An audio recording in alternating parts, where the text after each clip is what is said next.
हाँ भाई future doctors, आज के वीडियो में हम नीट 2025 एग्जाम के लिए कोऑर्डिनेशन कंपाउंड्स के 50 मोस्ट इंपोर्टेंट क्वेश्चंस डिस्कस करेंगे, जो कि प्योर एनसीईआरटी बेस्ड है, नीट एग्जाम के लेटेस्ट पैटर्न पे बेस्ड है। और इन 50 क्वेश्चंस के थ्रू हम पूरा कोऑर्डिनेशन कंपाउंड चैप्टर अच्छे से रिवाइज करेंगे।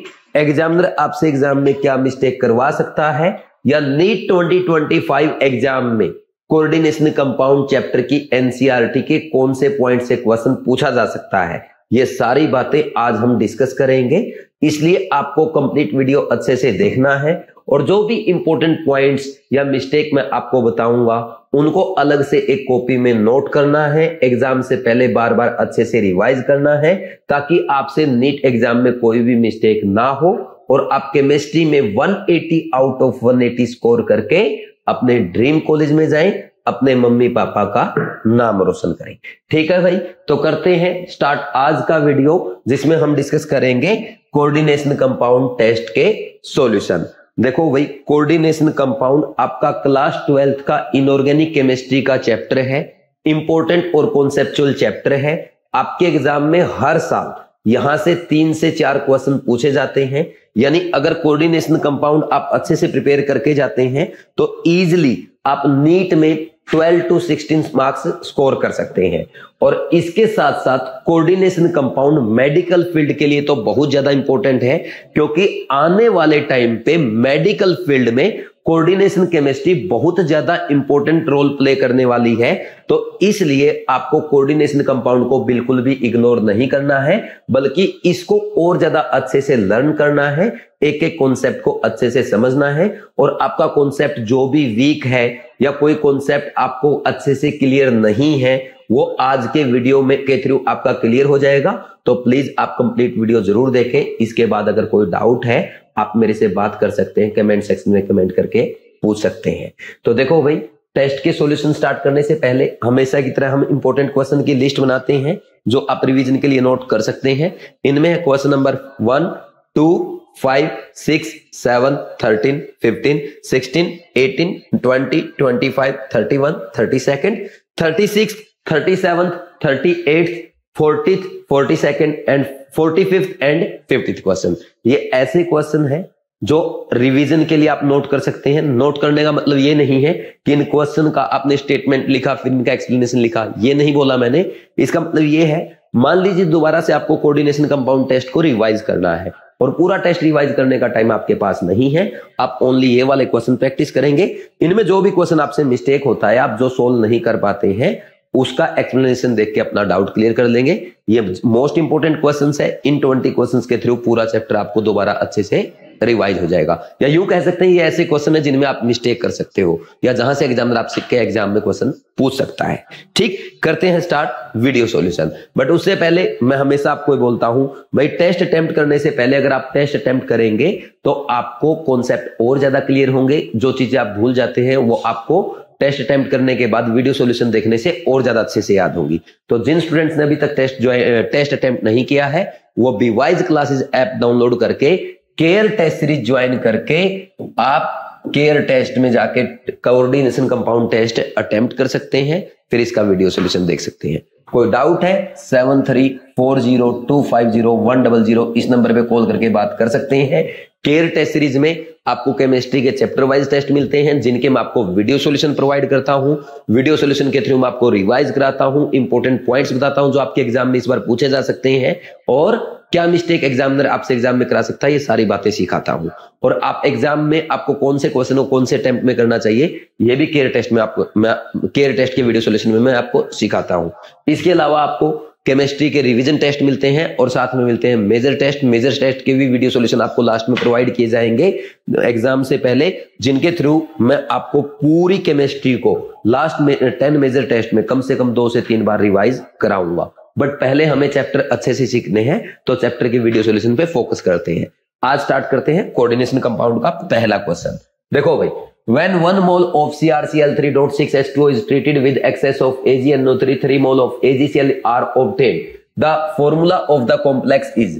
देखो भाई, ये CrCl3.6H2O है भाई। ये 3 मोल अगर इसकी एक्सेस ऑफ AgNO3 के साथ रिएक्शन कराई आपने, इसने क्या दिया, इसने दिया 3 मोल AgCl।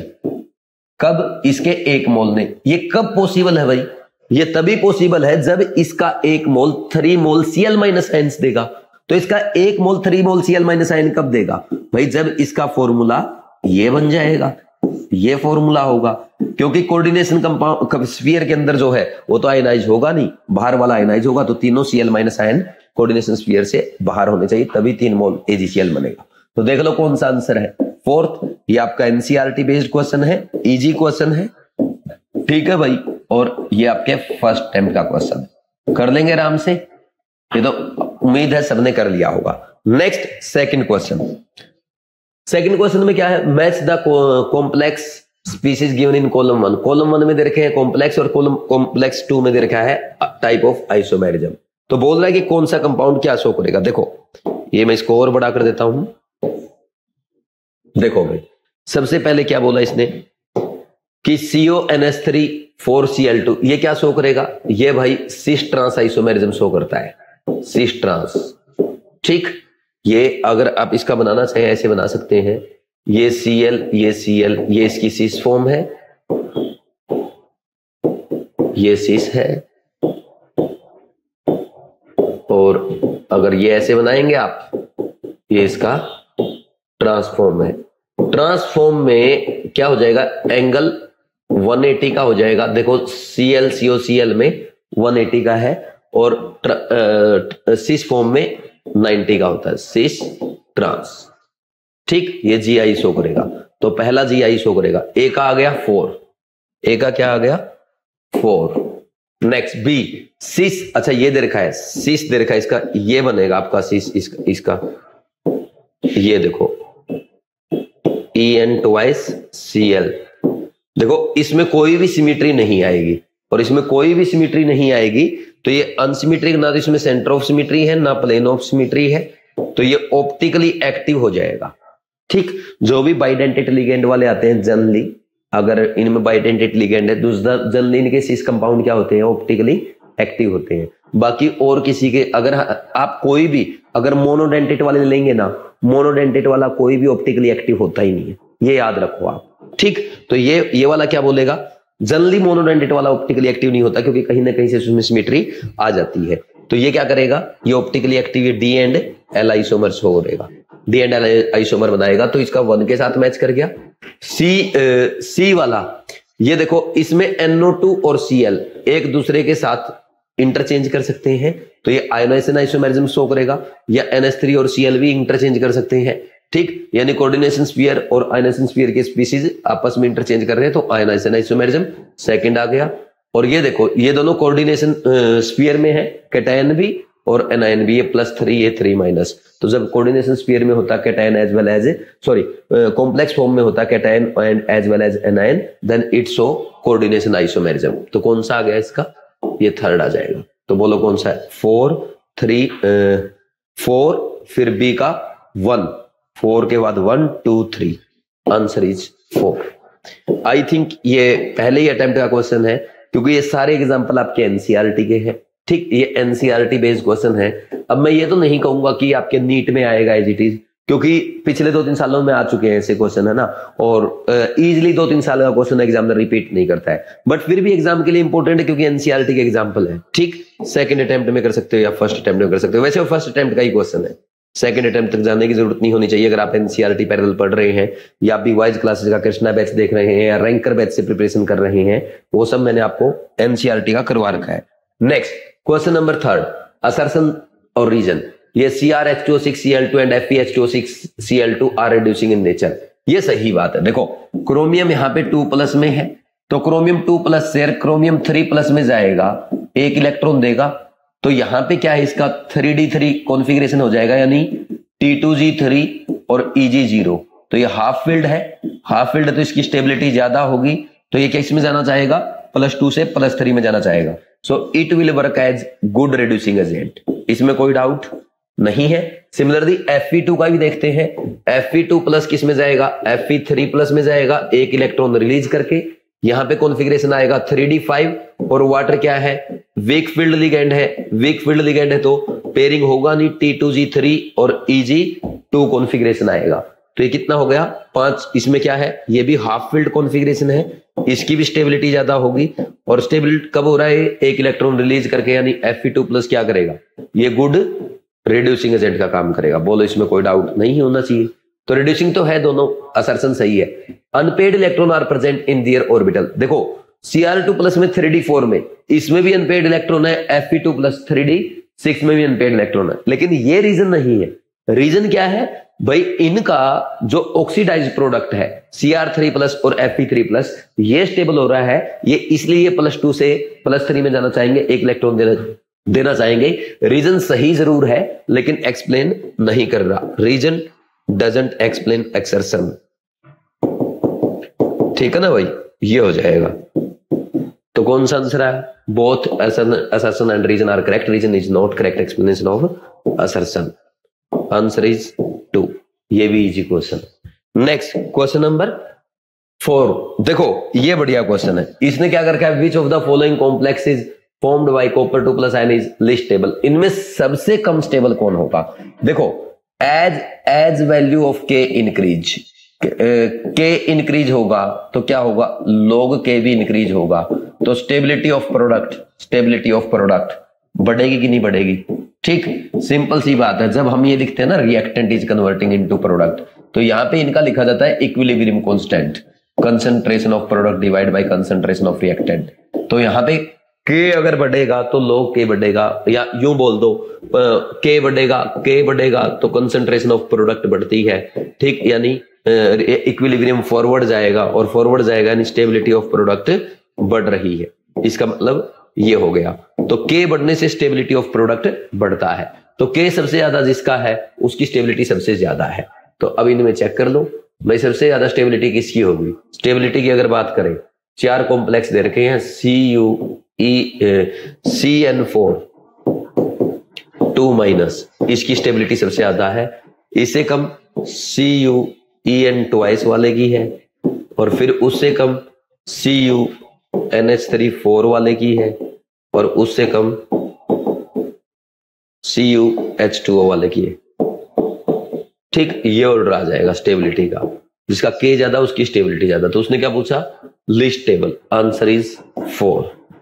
और ये भी फर्स्ट अटेम्प्ट का क्वेश्चन है। अब मैं एक बात बोलूंगा, ऐसा क्वेश्चन नीट में अभी तक नहीं आया है। IIT एडवांस ने जरूर पूछे हैं, और ये जो टॉपिक है स्टेबिलिटी कांस्टेंट वाला, ये आपके नीट एग्जाम में, उसमें नई न्यू एनसीईआरटी में नहीं है, पुरानी एनसीईआरटी में था। तो इसलिए एक बार बस पढ़ लो, इंपॉर्टेंट बोल देता हूं फॉर एग्जाम। मतलब पहले था, अब एग्जामिनर पुरानी एनसीईआरटी को फॉलो करे या नई एनसीईआरटी को फॉलो करे उसका नहीं पता, बट आपके जो नोट्स हैं, चाहे रैंकर बैच के हैं, रैंक बूस्टर कोर्स के हैं, या इवन कृष्णा बैच, उसमें पूरा टॉपिक में डिटेल में करवा रखा है, और आप सबने कर भी रखा होगा। ठीक, सीधा सा ये बात है भाई। ये जब इक्विलिब्रियम कांस्टेंट लिखे होते हैं तो इन्हीं को स्टेबिलिटी कांस्टेंट बोलते हैं।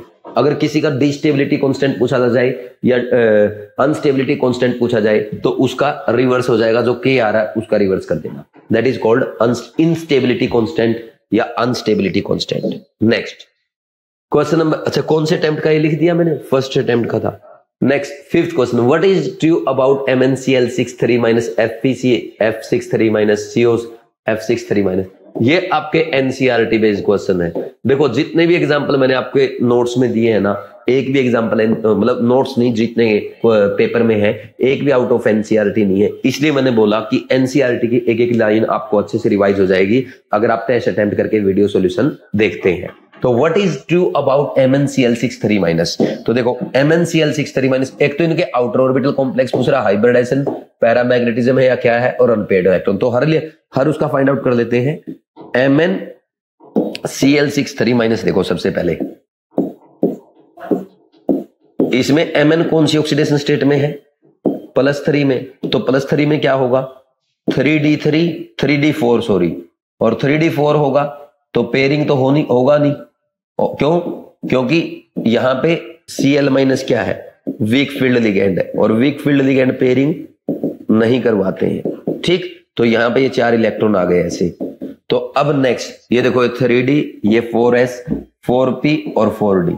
अगर पेयरिंग नहीं होगा तो Mn के 4s और 4p के ऑर्बिटल 4d यानी आउटर ऑर्बिटल्स के साथ क्या करेंगे, पेयरिंग करेंगे और ये बनाएंगे sp3d2 हाइब्रिडाइजेशन, जिसमें बनेगा आउटर ऑर्बिटल कॉम्प्लेक्स। ठीक, आउटर ऑर्बिटल कॉम्प्लेक्स बनेगा और इसमें पेयरिंग नहीं हुई तो इसको हाई स्पिन कॉम्प्लेक्स भी कहते हैं। इसके अलावा इसमें अगर नंबर ऑफ अनपेयर्ड इलेक्ट्रॉन आपसे पूछे जाए 4 है, ये पैरामैग्नेटिक बनेगा। न्यू इसका आप लिख सकते हो 4 पॉइंट समथिंग आएगा, 4.90 बोर मैग्नेटॉन के आसपास आता है। तो ऐसे कर लेंगे ना। और ऑक्टाहेड्रल बनेगा, ये सबको पता है क्योंकि कोऑर्डिनेशन नंबर 6 है। ठीक, ये हो गया एक एग्जाम्पल आपका। ठीक, फिर नेक्स्ट दूसरा एग्जाम्पल देखो।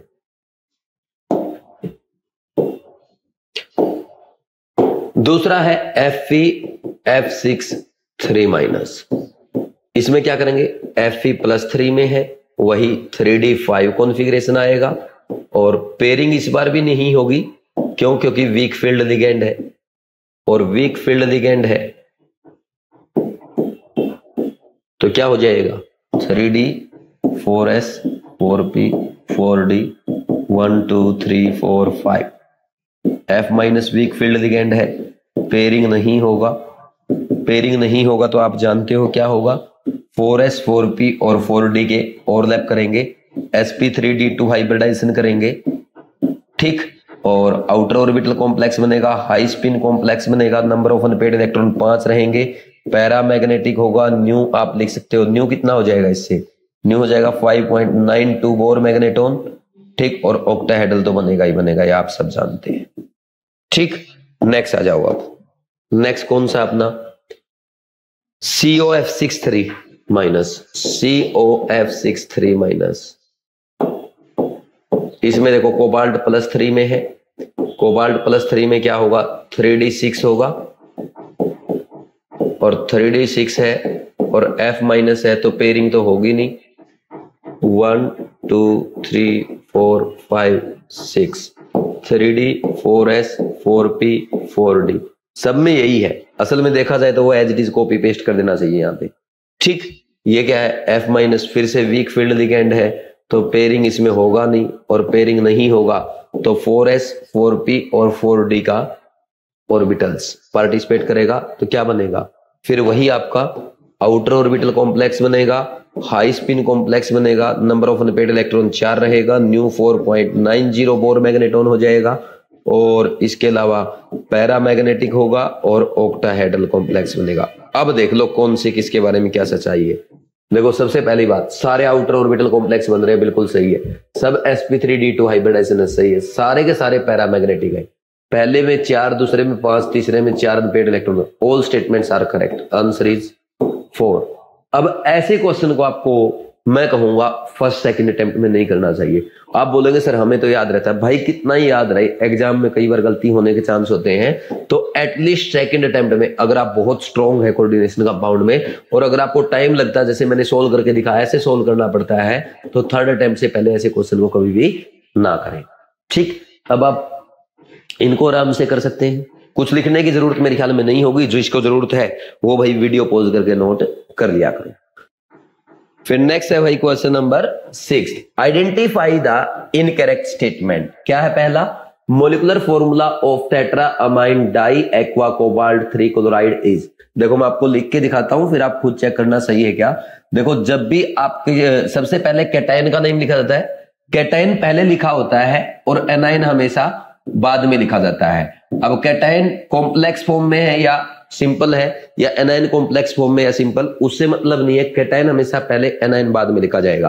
तो इसमें पहले अगर ये कॉम्प्लेक्स का नेम आ रहा है तो कॉम्प्लेक्स क्या है, कैटायनिक है। तो कैसे लिखेंगे, tetra ammine di aqua cobalt. तो सबसे पहले मेटल लिखी जाती है और फिर अल्फाबेटिकल ऑर्डर में आपके लिगेंड लिखे जाते हैं। जैसे यहां भी लिखा जाएगा CONH3 फिर H2O ट्वाइस और ये ब्रैकेट हो गया बंद, क्योंकि कोबाल्ट +3 में 6 कोऑर्डिनेशन नंबर शो करता है, 6 लिगेंड हो गई। फिर बाहर आएंगे 3 क्लोरीन। क्यों, क्योंकि कोबाल्ट को +3 में लेके आना है, क्योंकि न्यूट्रल इलेक्ट्रॉन कोई चार्ज नहीं आएगा, तो बाहर 3 क्लोराइड आ जाएंगे। ठीक, तो अब देखो इसमें क्या कर रखा है। अच्छा, इसने क्या कर दिया, पूरा ही ब्रैकेट में लिख दिया। ऐसा लिखना गलत है, ये इसने मिस्टेक कर दी, क्योंकि यहां ब्रैकेट आता, अगर यहां Cl3 से पहले ब्रैकेट आता फिर सही रहता, तो इसने पूरा ब्रैकेट में ले लिया, ये इसकी गलती है। नेक्स्ट सेकंड देखो, PtCl2En ट्वाइस NO3 ट्वाइस, तो इसका नेम मॉलिक्यूलर फॉर्मूला क्या है, ये डाइक्लोराइडो बिस इथेन 1,2 डायामीन प्लेटिनम ब्रैकेट में 4 और नाइट्रेट, यही लिखा है क्या?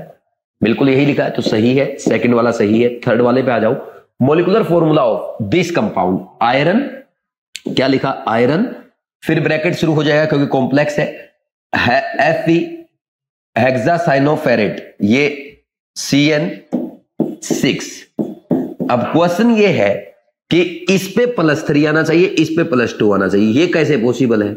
हम एक बात अच्छे से जानते हैं भाई, FeCN6 वाले केस में अंदर जो Fe है इस पे +2 चार्ज कब आएगा? ये तब पॉसिबल है जब इस एनायनिक कॉम्प्लेक्स पे -4 चार्ज है। तो इस एनायनिक कॉम्प्लेक्स पे -4 चार्ज होने का मतलब क्या है कि यहां पे 4- है, तो ये 4- और ये 3+, क्या ये एक दूसरे को बैलेंस कर रहा है?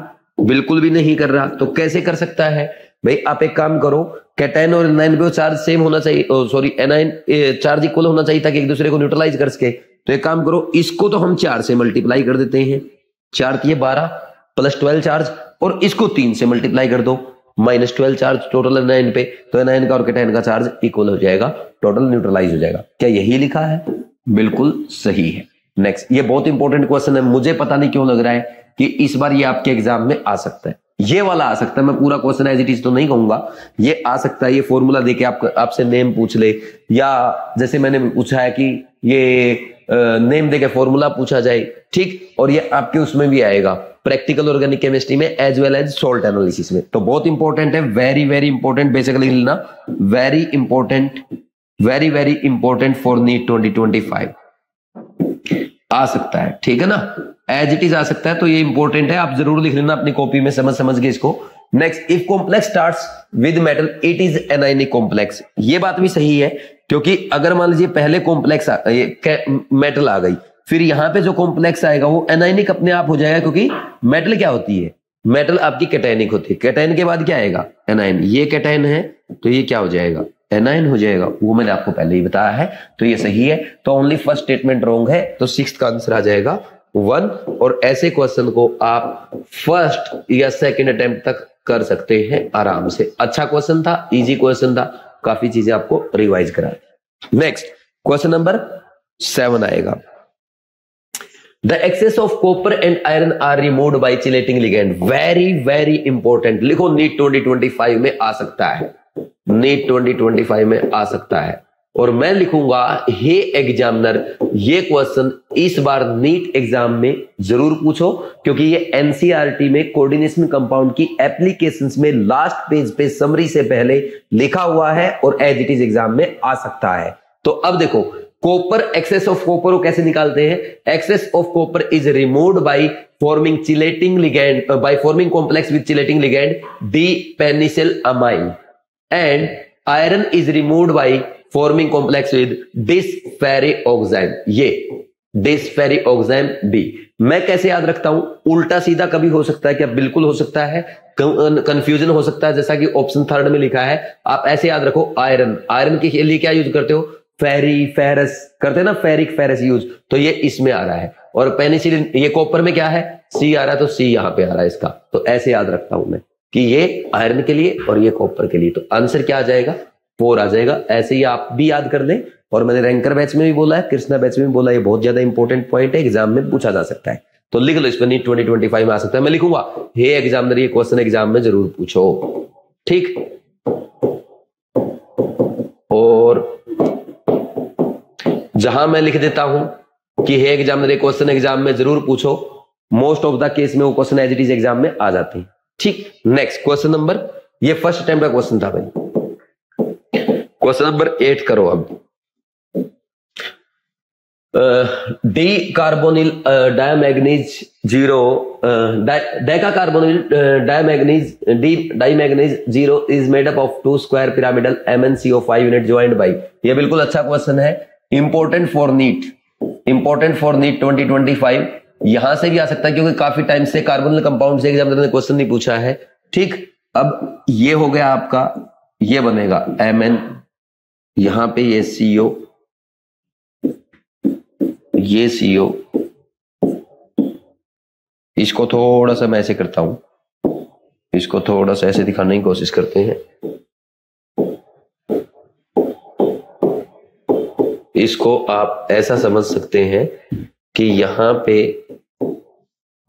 एक स्क्वायर पिरामिडल यूनिट ये है इस तरफ Mn पे, कैसे है ये स्क्वायर है ऐसे, मैं आपको दिखाऊं कैसे। ये देखो, ये एक बुक है, ये 4 ऐसे हैं और एक CO ऐसे इधर, तो सेम इधर ये Mn, इसके 4 CO लगे और कॉर्नर पे, और एक ये इधर, और Mn में ये बॉन्ड बन रहा है, सिंगल बॉन्ड। ठीक, तो कौन सा आंसर आ गया? First is the right answer, 1 आ जाएगा इसका आंसर। ये नीट 2025 में आपके एग्जाम में एज इट इज आ सकता है, या कोबाल्ट का भी आ सकता है, जिसमें क्या बनता है, octa cobalt, octa carbonyl di cobalt 0। ये मैं आपको आगे आने वाले टाइम पे रिवीजन टेस्ट में या मेजर टेस्ट में जरूर पूछूंगा और वहां रिवाइज कराऊंगा। इन दोनों में से एक क्वेश्चन आपके एग्जाम में आ सकता है, फर्स्ट अटेम्प्ट का क्वेश्चन है। Next question number 9th, among the ligands NH3 En cyanide CO, the correct order of their increasing field strength is। देखो आपकी एनसीईआरटी में जो टेबल दे रखी है वो आपको एज इट इज याद होनी चाहिए। ठीक, एनसीईआरटी में आपकी क्या बोलते हैं, स्पेक्ट्रोकेमिकल सीरीज है, इसको अच्छे से जरूर याद करो, और इसको याद करके आपको लिख के देखना है, और जो आपकी मिस्टेक वाली कॉपी है या जहां पे आप इंपॉर्टेंट पॉइंट्स लिखते हैं उसमें स्पेक्ट्रोकेमिकल सीरीज को आपको एज इट इज लिखना है। क्योंकि भाई ये है ना, यहां से ना कभी कभार क्वेश्चन पूछा जाता है, ऑलरेडी प्रीवियस ईयर्स में 2-3 बार एग्जामिनर क्वेश्चन पूछ सकता है। ये CFT में आपको मिल जाएगी, ये रही ये टेबल, ये एज इट इज आपको लिखनी है। ठीक, अच्छा इसमें एक इंपॉर्टेंट पॉइंट मैं आपको बता देता हूं। देखो ये जो ऊपर वाले हैं ना, ये वाले जो है, ये जो इस लाइन में लिखे हुए हैं, ये जनरली क्या होते हैं, वीक फील्ड लिगेंड होते हैं। ठीक, और ये नीचे वाले क्या है, जनरली ये स्ट्रॉन्ग फील्ड लिगेंड है। NCS को भी आप नीचे लिख लेना, क्योंकि इसमें ना नाइट्रोजन डोनर है और नाइट्रोजन स्ट्रॉन्ग फील्ड लिगेंड का काम करता है। ठीक, लेकिन एक बात का ध्यान रखना है भाई, यहां पे याद करने का तरीका क्या है, जहां पे हेलोजन डोनर है वो वीक फील्ड लिगेंड, जहां पे ऑक्सीजन डोनर है वो भी वीक फील्ड लिगेंड, और जहां पे नाइट्रोजन और कार्बन डोनर है वो स्ट्रॉन्ग फील्ड लिगेंड। तो कभी अगर आपको डोनर एटम से पहचानना हो तो ऐसे ही पहचान सकते हैं, कार्बन डोनर वाले सबसे स्ट्रॉन्ग, उससे वीक नाइट्रोजन डोनर वाले, उससे वीक ऑक्सीजन डोनर वाले, और सबसे वीक हेलोजन डोनर वाले होते हैं। कर लेंगे याद। एक इंपॉर्टेंट पॉइंट ये जरूर ध्यान रखें, H2O जो है, H2O एंड अमोनिया, ये 2 ऐसे लिगेंड है जो ओनली कोबाल्ट 3+ एंड कॉपर 2+ के केस में स्ट्रॉन्ग फील्ड लिगेंड का काम करेंगे, अदरवाइज हर बार ये वीक फील्ड लिगेंड का काम करते हैं। और इसके साथ साथ आप ये भी याद करें, निकिल 4+ के साथ F- जो है ये स्ट्रॉन्ग फील्ड लिगेंड का काम करता है, और ऑक्जेलेटो जो कि वीक फील्ड लिगेंड है, क्योंकि ऑक्सीजन डोनर एटम है, तो ये कोबाल्ट 3+ के साथ स्ट्रॉन्ग फील्ड लिगेंड का काम करता है। और 4D एंड 5D सीरीज के साथ सभी लिगेंड स्ट्रॉन्ग फील्ड लिगेंड होते हैं। तो ये 4 पॉइंट अगर आपको याद है, कभी भी आपका क्वेश्चन मिस्टेक नहीं होगा। ये ऑलरेडी मैंने आपको नोट्स में लिखवा रखे हैं, कृष्णा बैच में बता रखा है, रैंक बूस्टर कोर्स में, रैंकर बैच में, हर जगह करा रखे हैं। ठीक, तो ये पॉइंट आपको जरूर लिखना चाहिए। बाकी यहां से इस सीरीज को आप एज इट इज लिख लेंगे, खुद कर लेंगे। चलो एक काम करता हूं, मैं ही आपको लिखवा देता हूं। ठीक, नेक्स्ट देखो, इसको ऐसे लिख लेते हैं, इसको बाद में करेंगे। देखो सबसे पहले कौन था, सबसे वीक I-, उससे स्ट्रॉन्ग Br-, और उससे स्ट्रॉन्ग SCN-, इससे स्ट्रॉन्ग Cl-, फिर था आपका सल्फाइड आयन आता है, देन F- आता है, इससे स्ट्रॉन्ग OH-, और इससे स्ट्रॉन्ग कौन है, ऑक्जेलेटो से स्ट्रॉन्ग है वाटर से स्ट्रॉन्ग आ जाएगा NCS-, और ethylene diamine, then ammonia, then CO, और EDTA कहां रह गया, EDTA पीछे छोड़ दिया यार, EDTA को यहां रख लो, ये EDTA था, EDTA 4- ऐसे, और यहां पे ये CN- पहले आएगा, सबसे स्ट्रॉन्ग CO होता है। समझे कि नहीं समझे, ये ऑर्डर आता है। These are generally weak field ligand and these are generally strong field ligand, ये याद होना चाहिए आपको।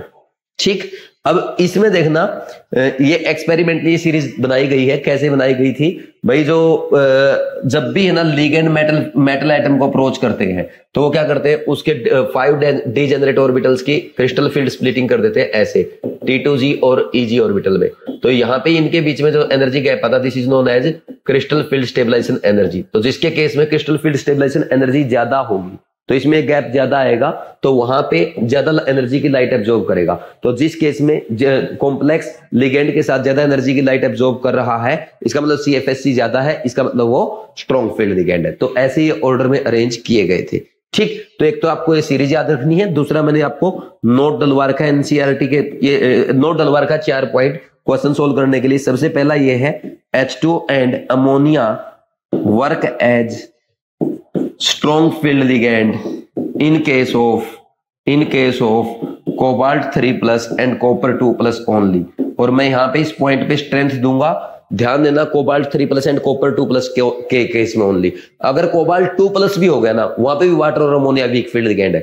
कोई भी अदर मेटल आयन आ जाए इन दो के अलावा, हर जगह water ammonia weak field ligand है। सेकंड इज, और क्या बताया था मैंने आपको, ऑक्जेलेटो के case, oxalato work as strong field ligand in case of cobalt 3+ and F- work as strong field ligand in case of nickel 4+।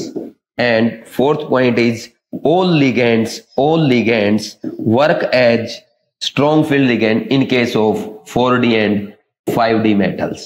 ठीक, ये मैंने आपको बताया था। ये 4 पॉइंट याद कर देना। तो लगभग अब आपका कोई भी क्वेश्चन आता है, outer orbital complex, inner orbital complex, hybridisation या कितना पैरामैग्नेटिक, डायमैग्नेटिक, कितने अनपेड इलेक्ट्रॉन, सारे क्वेश्चन आपके यहां से सोल्व हो जाएंगे अगर आपको ओनली ये याद है। अब ये क्या क्वेश्चन है भाई, ये तो लॉलीपॉप। अच्छा वो लिख लो, strength, ligand strength, ligand field strength, ligand field strength. सबसे वीक होते हैं हैलोजन डोनर, एक्स डोनर, उससे स्ट्रॉन्ग होते हैं ऑक्सीजन डोनर। हालांकि ये दोनों वीक में ही आएंगे। नाइट्रोजन डोनर जहां पे है और कार्बन डोनर जहां पे है वो स्ट्रॉन्ग होते हैं। आप इनको ऐसे भी याद रख सकते हो, डोनर एटम की जैसे जैसे इलेक्ट्रॉननेगेटिविटी बढ़ती है then its ligand field strength घटती है। कर लेंगे भाई याद, ये ऐसे याद करना। अब इसका बताओ, CO सबसे स्ट्रॉन्ग, उससे कम CN- और उससे कम EN और उससे कम अमोनिया। तो आंसर आ गया सेकंड वाला, आंसर सेकंड वाला। EN अमोनिया से स्ट्रॉन्ग है, एक बार चेक करना। NCERT मैंने उल्टा लिख दिया क्या? हाँ, EN अमोनिया से आगे है भाई, ये आगे पीछे कर दो आप, ये मैंने उल्टा लिख दिया, सॉरी। ये EN स्ट्रॉन्ग होगा अमोनिया से। तो ऐसी मिस्टेक आपसे भी नहीं होनी चाहिए, एक बार लिख लो इसको। ठीक, इंपॉर्टेंट पॉइंट है, सारे एक बार लिख लोगे आपके लिए फायदेमंद है। ठीक, क्योंकि ये सीरीज जो मैंने बोला ये याद होनी चाहिए, एग्जाम में क्वेश्चन आता है और क्वेश्चन सोल्व करने में भी काम आती है। ठीक, ये था आपका सेकंड आंसर आ गया। Very very important page for NEET 2025। ठीक, ये पूरा ही पेज इंपॉर्टेंट होगा नीट एग्जाम के लिए। ठीक, और ये हो गया आपका फर्स्ट अटेम्प्ट का क्वेश्चन। लो भाई, पूरा डिटेल में करा दिया अच्छे से। अब आगे बढ़ जाते हैं। नेक्स्ट, NiCN42- MnB और Br42- COF63- जियोमेट्री, हाइब्रिडाइजेशन और मैग्नेटिक मूवमेंट। बड़ा लंबा क्वेश्चन है भाई, करना पड़ेगा। देखो फिर भी NiCN42- में क्या है, निकिल किस में है भाई, निकिल आपका 2+ में, और निकिल 2+ में तो क्या होगा 3D8। 3D8 में क्या होगा, सारे पेयर्ड इलेक्ट्रॉन आएंगे, क्या होगा, सबकी पेयरिंग करा देगा। ऐसे 1 2 3 4 5 6 7 8, और यहां पे इसको भी यहां से उछाल के यहां पेयरिंग करा देगा, क्योंकि CN- is strong field ligand. Strong field ligand है तो पेयरिंग करवाता है, और पेयरिंग करवाएगा तो ये 3D, ये 4s 4p, तो 4 ऑर्बिटल, एक 3D का, एक 4s का और 2 4p के, ये क्या कर लेंगे, DsP2 हाइब्रिडाइजेशन बना लेंगे। स्क्वायर प्लेनर ज्योमेट्री हो जाएगी, स्क्वायर प्लेनर ज्योमेट्री हो जाएगी। और क्या पूछा इसने, number of unpaired electron 0, mu is equal to 0, para की डाया। नेक्स्ट, अब इसमें आ जाओ, दूसरा कौन सा है, MnBr42-। MnBr42- में ये देखो Mn2+ में है, 3D5 कॉन्फ़िगरेशन है। इस बार पेयरिंग नहीं होगी, क्यों नहीं होगी, क्योंकि Br- क्या है, वीक फील्ड लिगेंड है तो पेयरिंग नहीं होती है, और पेयरिंग नहीं होगी तो इस बार 4s और 4p के 3 और इलेक्ट्रो ऑर्बिटल पार्टिसिपेट करेंगे, जिसके कारण क्या हो जाएगा, sp3 हाइब्रिडाइजेशन हो जाएगा। और क्या कहलाएगा ये, टेट्राहेड्रल ज्योमेट्री और टेट्राहेड्रल, और इसका mu n number of unpaired electron 5, mu equal to 5 point something होता है, 5.92 बोर मैग्नेट्रॉन लिख देते हैं, पैरा के डाया पैरा ऐसे कर देंगे। और ये वाला क्वेश्चन ये मैं पहले करवा चुका हूं आपको, COF6 3-, ये वही पहले किया था आपने, CO3 प्लस 3d क्या था, 3d इसका 6 होता है, तो इसमें नंबर ऑफ अनपेयर्ड इलेक्ट्रॉन 4 आए थे, और ये क्या बना था आपका sp3d2 आउटर ऑर्बिटल कॉम्प्लेक्स बना था। पीछे से रिवाइज कर सकते हो, बार बार लिखने का टाइम बच जाएगा अपना। n इक्वल टू 4 है और mu equal to 4.90 Bohr magneton और ऑक्टाहेड्रल ज्योमेट्री। ठीक, अब बताओ कौन सा है, tetrahedral, square planar, octahedral, dsp2 sp3 sp3d2 0 5.9 4.9, answer is 2, answer is 2। ऐसे क्वेश्चन को आप थर्ड अटेम्प्ट तक लेके जाओ, क्योंकि तीन आपको एग्जाम्पल दिए हैं, और 3 एग्जाम्पल की जब 3 चीजें सोल्व करनी होती है तो हमें क्या करना पड़ेगा, 3 एग्जाम्पल में 3 चीजें सोल्व करनी होगी, तो टाइम टेकिंग हुआ। और एक सेकंड थोड़ा सा भाई ध्यान देना, पहला स्क्वायर प्लेनर है, सॉरी ये मिस्टेक, ऐसी मिस्टेक आप लोग भी कर देते हैं कई बार, तो मेरे से भी हो गई। आंसर इसका square planar, then tetrahedral, octahedral, dsp2 sp3 sp3d2, हाँ ये ठीक है, ये मैंने गलत देख लिया था, टेट्राहेड्रल पहले लिख दिया था, तो ये मिस्टेक नहीं करनी। देखो छोटी सी मिस्टेक थी, -1 हो जाएगा, मैंने तो यहाँ सुधार ली गलती, दोबारा उस पे नजर चली गई, लेकिन पेपर में आप थोड़ा सा ध्यान से करें, ऐसे क्वेश्चन को एक बार क्रॉस चेक कर लें, क्योंकि ये क्वेश्चन है ना ऐसी मिस्टेक कराने के लिए किया जाता है, क्योंकि ये जो एग्जांपल है आपके एनसीईआरटी में है, ये सब एनसीईआरटी में है, एज इट इज एनसीईआरटी में, नीट में आ सकता है, नीट 2025 में आ सकता है, मैं लिख भी देता हूं, ठीक, और सबको याद होता है कि किसका क्या आएगा, बट जल्दबाजी में जैसे मैंने जल्दी में ये आंसर लगा दिया, तो ये मिस्टेक होने के चांस यहाँ पे ज्यादा रहते हैं। और कभी इस क्वेश्चन को सोल्व करना पड़े सेकंड या थर्ड अटेम्प्ट में आप करेंगे, फर्स्ट अटेम्प्ट में नहीं करना चाहिए मेरे अकॉर्डिंग, तो चाहे कितना ही अच्छा आपको आता है, जल्दबाजी नहीं करनी चाहिए, है ना। तो next question number 11, what is the correct electronic configuration of the central atom in K4Fe6 based on crystal field theory. K4Fe6 दे दिया भाई, ये अच्छा क्वेश्चन है, ये भी एनसीईआरटी में है, ठीक, तो Fe2 प्लस में है, और Fe2 प्लस में क्या होगा, यहाँ पे क्या है 3d6 होता है, और Cn माइनस क्या है, स्ट्रॉन्ग फील्ड लिगेंड है, पेयरिंग होगा, और पेयरिंग होगा तो आपको पता है भाई यहाँ पे T2G6 और Eg0 कॉन्फ़िगरेशन आने वाला है, तो T2G6 Eg0 का आंसर इज 1। ये आपका फर्स्ट अटेम्प्ट का क्वेश्चन आप बोल सकते हो, वेरी इजी क्वेश्चन था। Next question number 12, crystal field stabilisation energy for high spin. High spin कब बनता है, ये बनता है आपका वीक फील्ड लिगेंड केस में, तो D4 का वीक फील्ड लिगेंड में पेयरिंग नहीं होगा, और पेयरिंग नहीं होगा तो आप ऐसे लिखोगे T2G Eg 1 2 3, ये आ जाएगा, आप बोल सकते हो T2G 3 Eg 1, ठीक। अब CFSC लिखो, CFSC क्या होती है भाई, T2G के लिए हम कितना लिखते हैं, T2G में 3 इलेक्ट्रॉन है, और इसके लिए लिखा जाता है -2/5 डेल्टा नोट, ये लिखते हैं, और उसके लिए क्या लिखते हैं, +1 × 3/5 डेल्टा नोट, ये आ जाएगा आंसर ये। और पेयरिंग एनर्जी 0 है, तो वो क्या होगा -6/5, ये 3/5, तो ये कितना बच जाएगा -3/5 डेल्टा नोट, या बोल सकते हो -0.6 डेल्टा नोट। कौन सा आंसर आ रहा है, पहला आंसर आ जाएगा, very easy question, answer is 1। Question number 12 का ये फर्स्ट अटेम्प्ट का क्वेश्चन आप बोल सकते हो, इसको फर्स्ट सेकंड अटेम्प्ट तक या सेकंड में भी कर सकते हो, ठीक। ये हो गया आपका क्वेश्चन नंबर 12।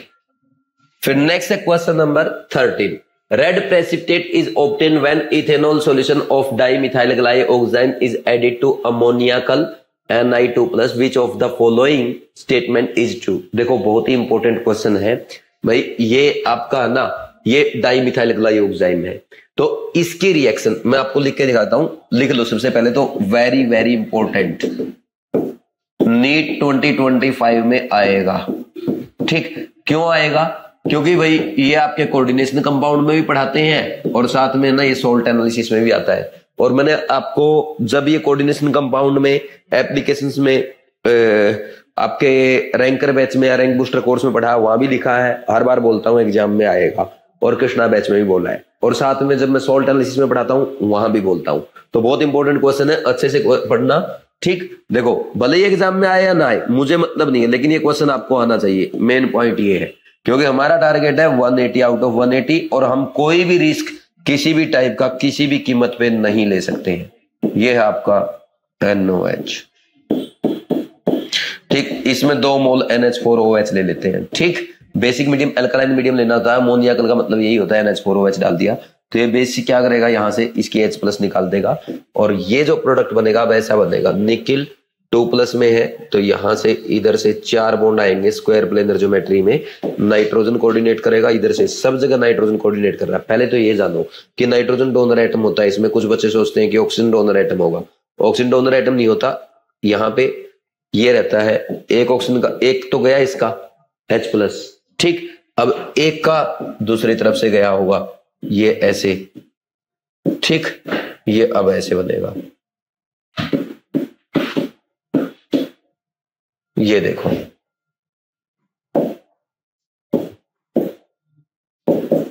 ठीक।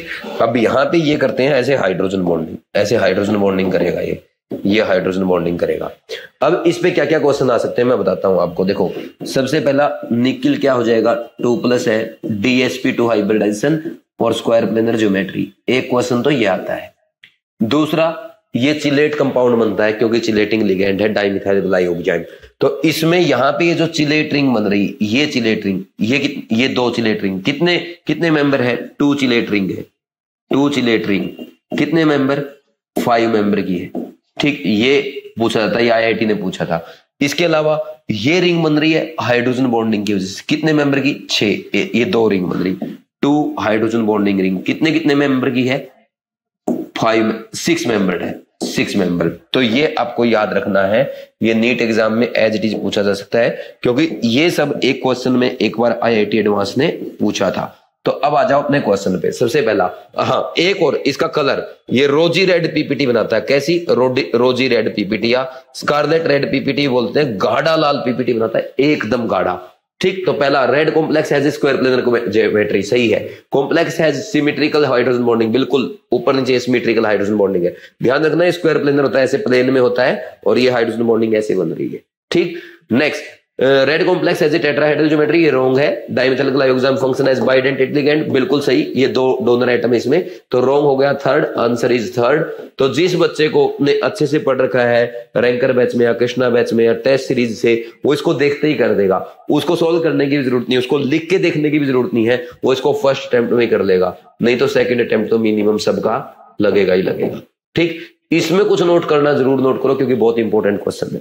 ठीक, वीडियो पॉज करके नोट कर दिया करो, जहां भी जो भी पॉइंट आपको नोट करना, लेकिन इंपॉर्टेंट क्वेश्चन एग्जाम में आ सकता है, आपको अच्छे याद है, बहुत अच्छी बात है। ठीक, मैं कहूंगा हे एग्जामिनर, नीट 2025 में क्वेश्चन जरूर पूछो, इस एक्सपेरिमेंट से क्वेश्चन जरूर पूछो। ठीक, एग्जामिनर कई बार ये भी दे देता है भाई 4 मेटल आयन लिए गए, उनमें से उनको सबको DMG के साथ ट्रीट कराया गया, एक रोजी रेड PPT देता है, तो बताओ वो कौन सा मेटल आयन है, तो निकिल 2+ है, ऐसे भी याद कर सकते हो। ये इस टाइप के सॉल्ट एनालिसिस में मैं आपको लेक्चर्स में सिखाऊंगा। Next, question number 4, which of the following complex is diamagnetic in nature. Diamagnetic कौन सा है भाई, COF6 3- भाई मैं पहले ही बता चुका हूं आपको, ये क्या है, कोबाल्ट 3+ है, और इसमें 3D6 है, और F- क्या है, वीक फील्ड लिगेंड होने की वजह से यहाँ पे पेयरिंग तो होगी नहीं, और यहाँ पे 4 अनपेयर्ड इलेक्ट्रॉन आ जाएंगे, N=4, पैरामैग्नेटिक हो जाएगा। तीसरी बार आज आप पढ़ रहे हो। नेक्स्ट, NiCl4, इसमें क्या है, ये भी ये निकिल 2+ है, तो निकिल 2+ होता है 3D8, और इसमें ना Cl- भी क्या है, वीक फील्ड लिगेंड है, तो ये भी क्या हो जाएगा, इसमें भी N=2 अनपेयर्ड इलेक्ट्रॉन पैरामैग्नेटिक हो जाएगा। नेक्स्ट, NiCN4 2-, ये थोड़ी देर पहले आपने किया था, तो इसमें क्या होता है आपको पता है, कॉपर 2+ में आएगा, और यहाँ पे 3D8 है, तो यहाँ पे Cn- क्या है, स्ट्रॉन्ग फील्ड लिगेंड, तो पेयरिंग हो जाएगी भाई, पेयरिंग होने की वजह से ये number of unpaired electron 0, diamagnetic हो जाएगा। CuCl2 की अगर बात कर दे, CuCl2 2-, तो कॉपर 2+ में है, 3D9 कॉन्फ़िगरेशन होगा, 3D9 में तो यहाँ पे एक अनपेयर्ड इलेक्ट्रॉन पक्का आएगा, week field ligand, sorry week field ligand तो है ही है, Cl minus week field ligand, इसमें तो कोई डाउट नहीं है, पैरामैग्नेटिक हो जाएगा, एक अनपेयर्ड इलेक्ट्रॉन की वजह से। तो कौन है डायमैग्नेटिक? Answer 3, answer is 3। कौन सा क्वेश्चन था? 14, और फर्स्ट अटेम्प्ट में आप इसको कर सकते हो, फर्स्ट या सेकंड अटेम्प्ट में, है ना, ऐसे क्वेश्चन को। Next question number 15, which one of the following is an outer orbital complex. देखो भाई सबसे पहले क्या क्या बनेगा, outer orbital complex and exhibit paramagnetism. देखो ये आउटर ऑर्बिटल कॉम्प्लेक्स भी होना चाहिए और वो पैरामैग्नेटिक भी होना चाहिए। तो सबसे पहले देखते हैं निकिल 2+, निकिल 2+ में क्या है भाई, यहां पे अब निकिल 2+ का कॉन्फ़िगरेशन क्या आएगा, 3D8 आएगा, ठीक, और 3D8 आएगा तो क्या लिखोगे, यहां पे हम लिखेंगे 3D8 में 1 2 3 4 5 6 7 8, ठीक, और ammonia and water work as strong field ligand in case of cobalt 3+ and copper 2+ only, इसलिए यहां पे क्या हो जाएगा, वीक फील्ड लिगेंड, पेयरिंग होगा नहीं और पेयरिंग नहीं होगा, तो आपको पता है क्या बन जाएगा, यहां पे 4s और 4p के ऑर्बिटल्स पार्टिसिपेट करेंगे, yes 4s 4p and 4d के, ठीक, ये 3d था, ये 4s है, ये 4p है, ये 4d है, ठीक, तो ये बन गया sp3d2, आउटर ऑर्बिटल कॉम्प्लेक्स बना है, नंबर ऑफ अनपेयर्ड इलेक्ट्रॉन 2 है, पैरामैग्नेटिक है, ठीक, ऑक्टाहेड्रल है। समझ आया कि नहीं आप? अब नेक्स्ट देखो ZnNS36 में, ZnNS36 में ये 2+, Zn क्या है भाई, 2+ है, तो इसमें क्या आएगा, 3D10 है, 3D10 में तो कोई वैकेंट ऑर्बिटल है ही नहीं, आउटर ऑर्बिटल कॉम्प्लेक्स ही बनाना पड़ेगा। और बड़ी बात ये भी है भाई, यहां तो कोई आपका वो भी नहीं है, अनपेयर्ड इलेक्ट्रॉन भी नहीं है, आउटर ऑर्बिटल कॉम्प्लेक्स जरूर बन गया sp3d2, but number of unpaired electron 0 है, तो डाया हो गया, तो आउटर ऑर्बिटल तो ये पैरा नहीं है, तो outer orbital as well as para पूछा था इसने। नेक्स्ट CrNS36 में देखो, इसमें देखो ये 3+ में क्रोमियम 3+ में हमेशा उसमें 3D3 कॉन्फ़िगरेशन रहेगा, 3D3 है, वीक फील्ड लिगेंड हो या स्ट्रॉन्ग फील्ड लिगेंड, ये हमेशा इनर ऑर्बिटल कॉम्प्लेक्स बनाएगा विद 3 अनपेयर्ड इलेक्ट्रॉन। ये देखो ये इसका ये बनेगा D2sp3, इनर ऑर्बिटल यूज हुए 3D के, यहाँ 3D 4s और 4p यूज हुआ, तो इनर 3D यूज हो रहा था, D2sp3 inner orbital complex, number of unpaired electron 3, para के dia para. Next cobalt CONS36 3+, अब आपको पता है यहां पे NS3 किसका काम करेगा, कोबाल्ट 3+ में NS3 स्ट्रॉन्ग फील्ड लिगेंड, तो 3D6 कॉन्फ़िगरेशन है, तो 3D6 कॉन्फ़िगरेशन में क्या करेगा, 1 2 3 4 5 6, तो ये क्या करेगा, इसको यहां पेयर कराएगा, इसको यहां पेयर कराएगा, सबकी पेयरिंग हो जाएगी, और पेयरिंग होने के बाद देखो क्या बनेगा, यहाँ 4s खाली 4p खाली, तो यहाँ पे ये 3D 4s और 4p के ऑर्बिटल यूज करके D2sp3 और inner orbital complex, number of unpaired electron 0 और डायमैग्नेटिक। बोलो कोई डाउट है? ठीक, तो उसने पूछा था आउटर ऑर्बिटल एंड पैरामैग्नेटिक, पहले वाला बनेगा। तो ऐसे क्वेश्चन को भी आपको सेकंड या थर्ड अटेम्प्ट में करना चाहिए, क्योंकि इसमें लिख के देखना पड़ता है, थोड़ा टाइम कंज्यूमिंग होता है। अब मान लीजिए एग्जामिनर इसी क्वेश्चन को पूछ ले और वहां पे बस इतना लिख दे, which of the following is inner orbital complex and diamagnetic behaviour, तो आंसर क्या आ जाएगा, 4th आ जाएगा। आपसे ये पूछ ले inner orbital complex but paramagnetic behaviour, तो इसी क्वेश्चन का 3rd आंसर आ जाएगा। तो ऐसे क्वेश्चन चेंज कर सकता है, इसलिए मैं आपको इतना डिटेल में चारों ऑप्शन लिख के बताता हूं, और यही फायदा है बीवाइज क्लासेज की केयर टेस्ट सीरीज के टेस्ट को अटेम्प्ट करके उसके वीडियो सॉल्यूशन देखने का, जो उसमें मैं आपको सिखाता हूं, एग्जामिनर मिस्टेक करवा सकता है और ऐसे आप क्वेश्चंस में आगे बढ़ सकते हैं, मतलब ये चीजें आपसे अलग से पूछ सकता है, ऐसे 360 पूरा कवर करते हैं, क्वेश्चन में क्या चेंज कर सकता है, क्या मिस्टेक करा सकता है, कैसे इसका नया क्वेश्चन बना सकता है। तो जब बच्चे टेस्ट सीरीज देख के जाते हैं तो वो आराम से इजीली केमिस्ट्री में 180 आउट ऑफ 180 स्कोर कर देते हैं। Next question number 16, correct increasing order for the wavelength of the absorption in the visible region for the complex is. देखो ये कोबाल्ट 3+ है, एक्चुअल में CO3+ लिखा हुआ ओ बड़ा लिख दिया। तो देखो मैं आपको बता दूं, जब भी मेटल आयन को लिगेंड अप्रोच करते हैं तो 5 डिजेनरेट ऑर्बिटल को की डिजेनरेसी को डिस्ट्रॉय कर देते हैं, उनकी क्रिस्टल फील्ड स्प्लिटिंग हो जाती है, T2G एंड इजी ऑर्बिटल्स में। तो इस प्रोसेस को कहते हैं क्रिस्टल फील्ड स्प्लिटिंग, और इसमें जो ये एनर्जी रिलीज होती है this is called crystal field stabilisation energy. तो यहां पे क्या होता है, as ligand strength increase, as ligand strength increase तो क्या हो जाएगा, CFSC इंक्रीज हो जाएगा। CFSC इंक्रीज होगा तो एनर्जी एब्जॉर्ब्ड क्या होगा, इंक्रीज होगा, but wavelength of light absorbed will decrease. तो अब इसमें हम कैसे ऑर्डर डिसाइड करेंगे, तो देखो जिसकी स्ट्रेंथ सबसे ज्यादा है उसमें वेवलेंथ एब्जॉर्ब सबसे कम होगा। तो वेवलेंथ एब्जॉर्ब सबसे कम किस में हो जाएगा, COEN थ्राइस वाले में वेवलेंथ एब्जॉर्ब का ऑर्डर लिख रहे हैं। फिर उससे ज्यादा इससे वीक लिगेंड जो है वो अमोनिया है, और उससे ज्यादा जो सबसे वीक लिगेंड है वाटर। तो ये ऑर्डर आपका आ जाएगा, ये लिगेंड, ये लैम्डा एब्जॉर्ब्ड का ऑर्डर है, किसका, लैम्डा एब्जॉर्ब्ड का। तो ध्यान देना है यहाँ पे वेवलेंथ एब्जॉर्ब आपसे पूछा है या एनर्जी एब्जॉर्ब आपसे पूछा है, तो क्वेश्चन नंबर 16 का आंसर 1 आ जाएगा। क्या आ जाएगा, क्वेश्चन नंबर 16 का आंसर 1 आ जाएगा। ध्यान देना, अगर इसी क्वेश्चन में वो वेवलेंथ एब्जॉर्ब की बजाय एनर्जी एब्जॉर्ब पूछता तो इस क्वेश्चन का आंसर 3rd हो जाता, लेकिन पूछा क्या है, वेवलेंथ एब्जॉर्ब, तो आंसर क्या हो जाएगा, 1st हो जाएगा। ठीक, ये क्वेश्चन नंबर 16 है, ये आपका एनसीईआरटी का क्वेश्चन है। एनसीईआरटी में एक्सरसाइज का क्वेश्चन है, एक्सरसाइज बैक एक्सरसाइज जो है उसका क्वेश्चन है, नीट में आ सकता है, नीट में आ सकता है क्योंकि ये ऑलरेडी एम्स में आ चुका है, और नीट 2025 में आ सकता है, ऐसे लिख दो। ठीक, क्योंकि एम्स में आ चुका है। कौन से अटेम्प्ट में कर लोगे, अब पढ़ लिया आपने, अब तो हो जाएगा फर्स्ट अटेम्प्ट, नहीं तो सेकंड में हो ही जाना चाहिए। कर लोगे भाई, क्वेश्चन नंबर 16 हो गया।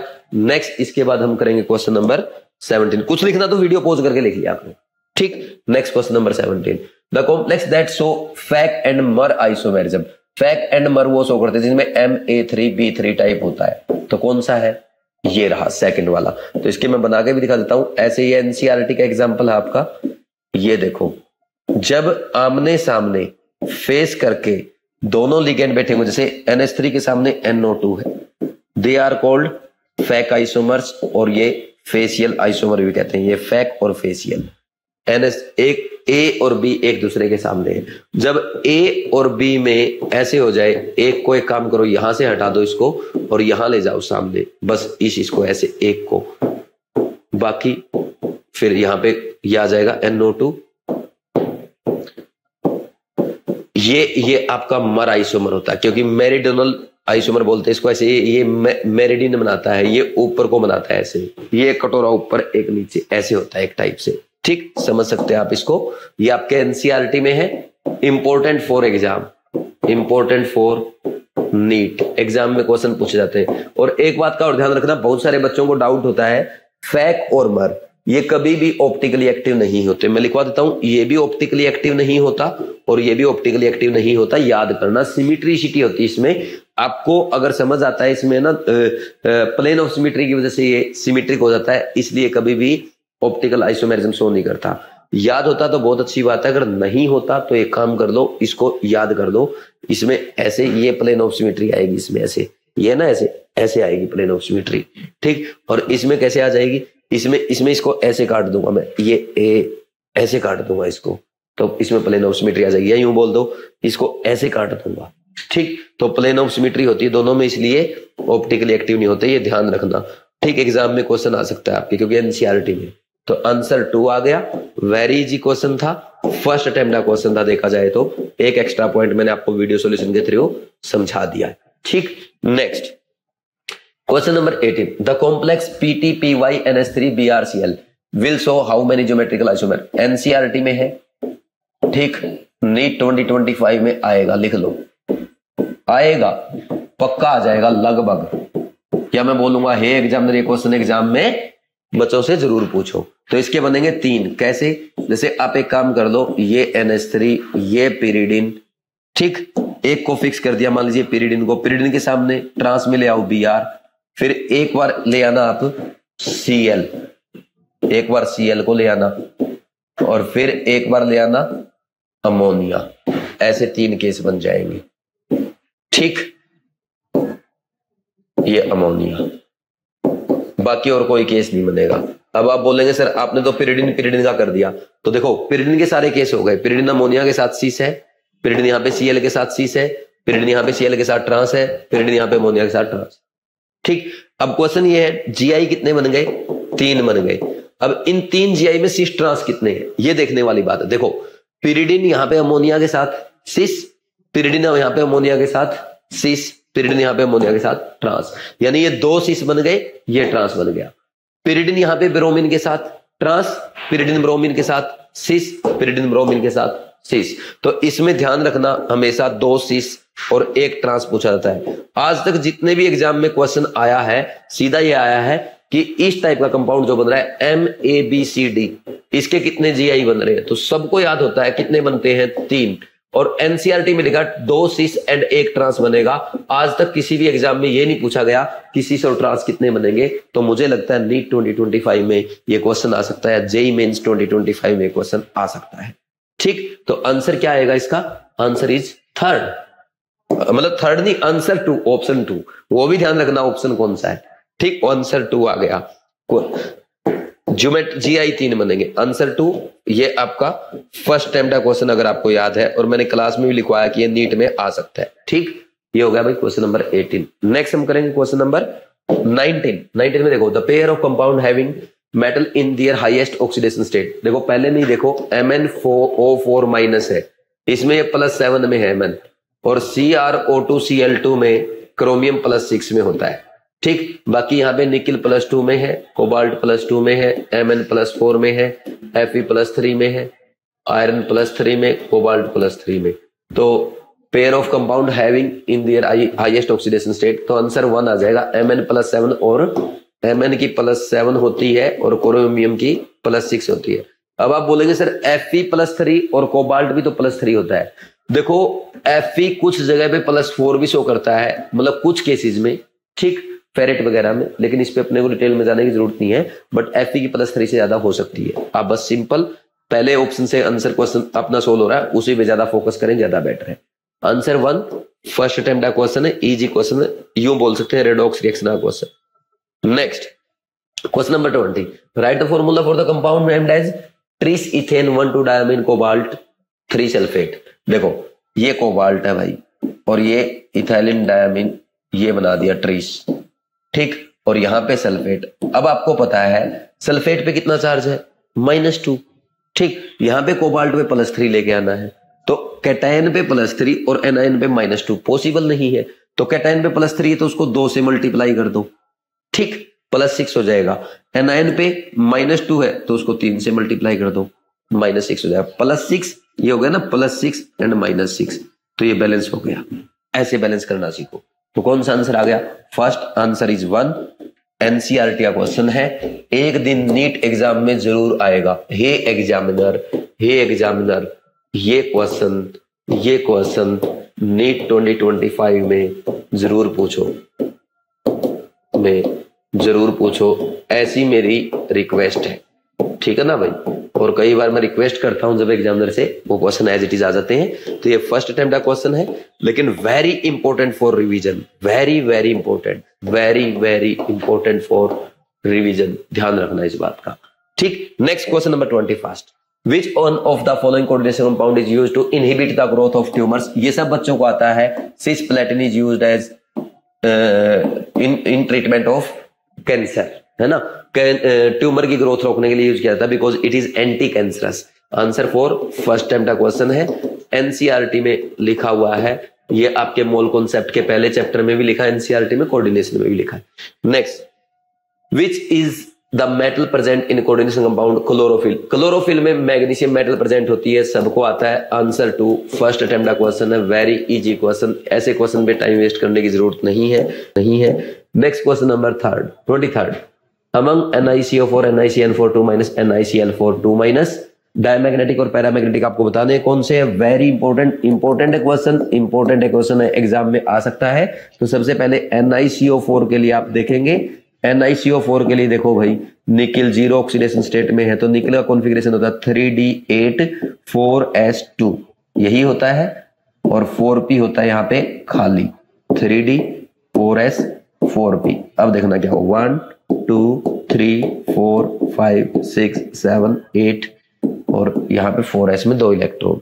तो CO क्या स्ट्रॉन्ग फील्ड लिगेंड है, पेयरिंग कराएगा। ये 4s के इलेक्ट्रॉन को वापिस यहाँ एक्साइट करा देता है, देखो ये ऐसे, ये एक्साइट करा देगा, सॉरी यहाँ पे पेयरिंग करा देगा वापिस। और ये CO स्ट्रॉन्ग फील्ड लिगेंड होता है, इसलिए ऐसा होता है। ठीक, पेयरिंग होगा। तो इसमें क्या है, 4s और 4p के ऑर्बिटल्स पार्टिसिपेट करेंगे हाइब्रिडाइजेशन में। sp3 हो जाएगा, ये टेट्राहेड्रल हो जाएगा शेप इसका, और ज्योमेट्री टेट्राहेड्रल हो गई। Number of unpaired electron 0, new 0, para के डाया हो जाएगा, सब जानते हैं। नेक्स्ट इज NiCN4 इसमें क्या करना है, फिर निकिल +2 में, निकिल +2 में होता है 3d8 कॉन्फ़िगरेशन। 3d8 अगर होगा तो क्या करना पड़ेगा भाई, यहाँ पे 3d 4s 4p है, 3d8 1 2 3 4 5 6 7 8। तो यहाँ पे इस इलेक्ट्रॉन की पेयरिंग करानी पड़ेगी, इसको यहाँ से हटाओ और पेयरिंग करवाओ। ये इलेक्ट्रॉन जैसे ही यहाँ आएगा तो क्या हो जाएगा, ये खाली, और ये ऑर्बिटल पार्टिसिपेट करेंगे हाइब्रिडाइजेशन में। DsP2 स्क्वायर प्लेनर है, और number of unpaired electron 0, new 0, para के डाया है। ठीक, नेक्स्ट इसके बाद NiCl4 इसमें भी निकिल 2+ में है, तो यहाँ पे 3d8 कॉन्फ़िगरेशन आएगा, और इस बार यहाँ पे ये 3d8, 4s खाली 4p खाली। Cl- क्या है, वीक फील्ड लिगेंड है, पेयरिंग वेरिंग होगा नहीं, और पेयरिंग वेरिंग नहीं होगा तो 4s और 4p ये sp3 हाइब्रिडाइजेशन करेंगे, टेट्राहेड्रल ज्योमेट्री होगी, और यहाँ पे 2 अनपेयर्ड इलेक्ट्रॉन आएंगे, न्यू 2.84 आएगा, और पैरामैग्नेटिक होगा। तो बताओ अब क्या है, NiCO4 and NiCN4 are diamagnetic and NiCl4 is paramagnetic. Answer is third. Answer is 3. ऐसे क्वेश्चन को भी आप सेकंड या थर्ड अटेम्प्ट में आराम से कर सकते हैं। सेकंड अटेम्प्ट में हो जाएगा, या थर्ड तक भी जा सकते हैं, ज़्यादा टाइम लग रहा है तो। ठीक, कर लेंगे भाई, कुछ नोट करना तो कर लो। ये क्वेश्चन नंबर 23 है।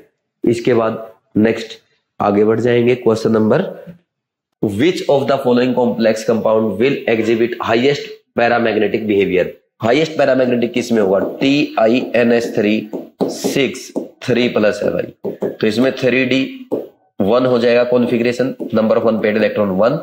फिर नेक्स्ट है CrNS3 3+ है, इसमें भी 3d3, पेयरिंग की जरूरत नहीं, यहाँ पे T2G1 Eg0 आएगा, यहाँ पे T2G3 Eg0 आएगा, नंबर ऑफ अनपेयर्ड इलेक्ट्रॉन 3, और कोबाल्ट NS3 3+।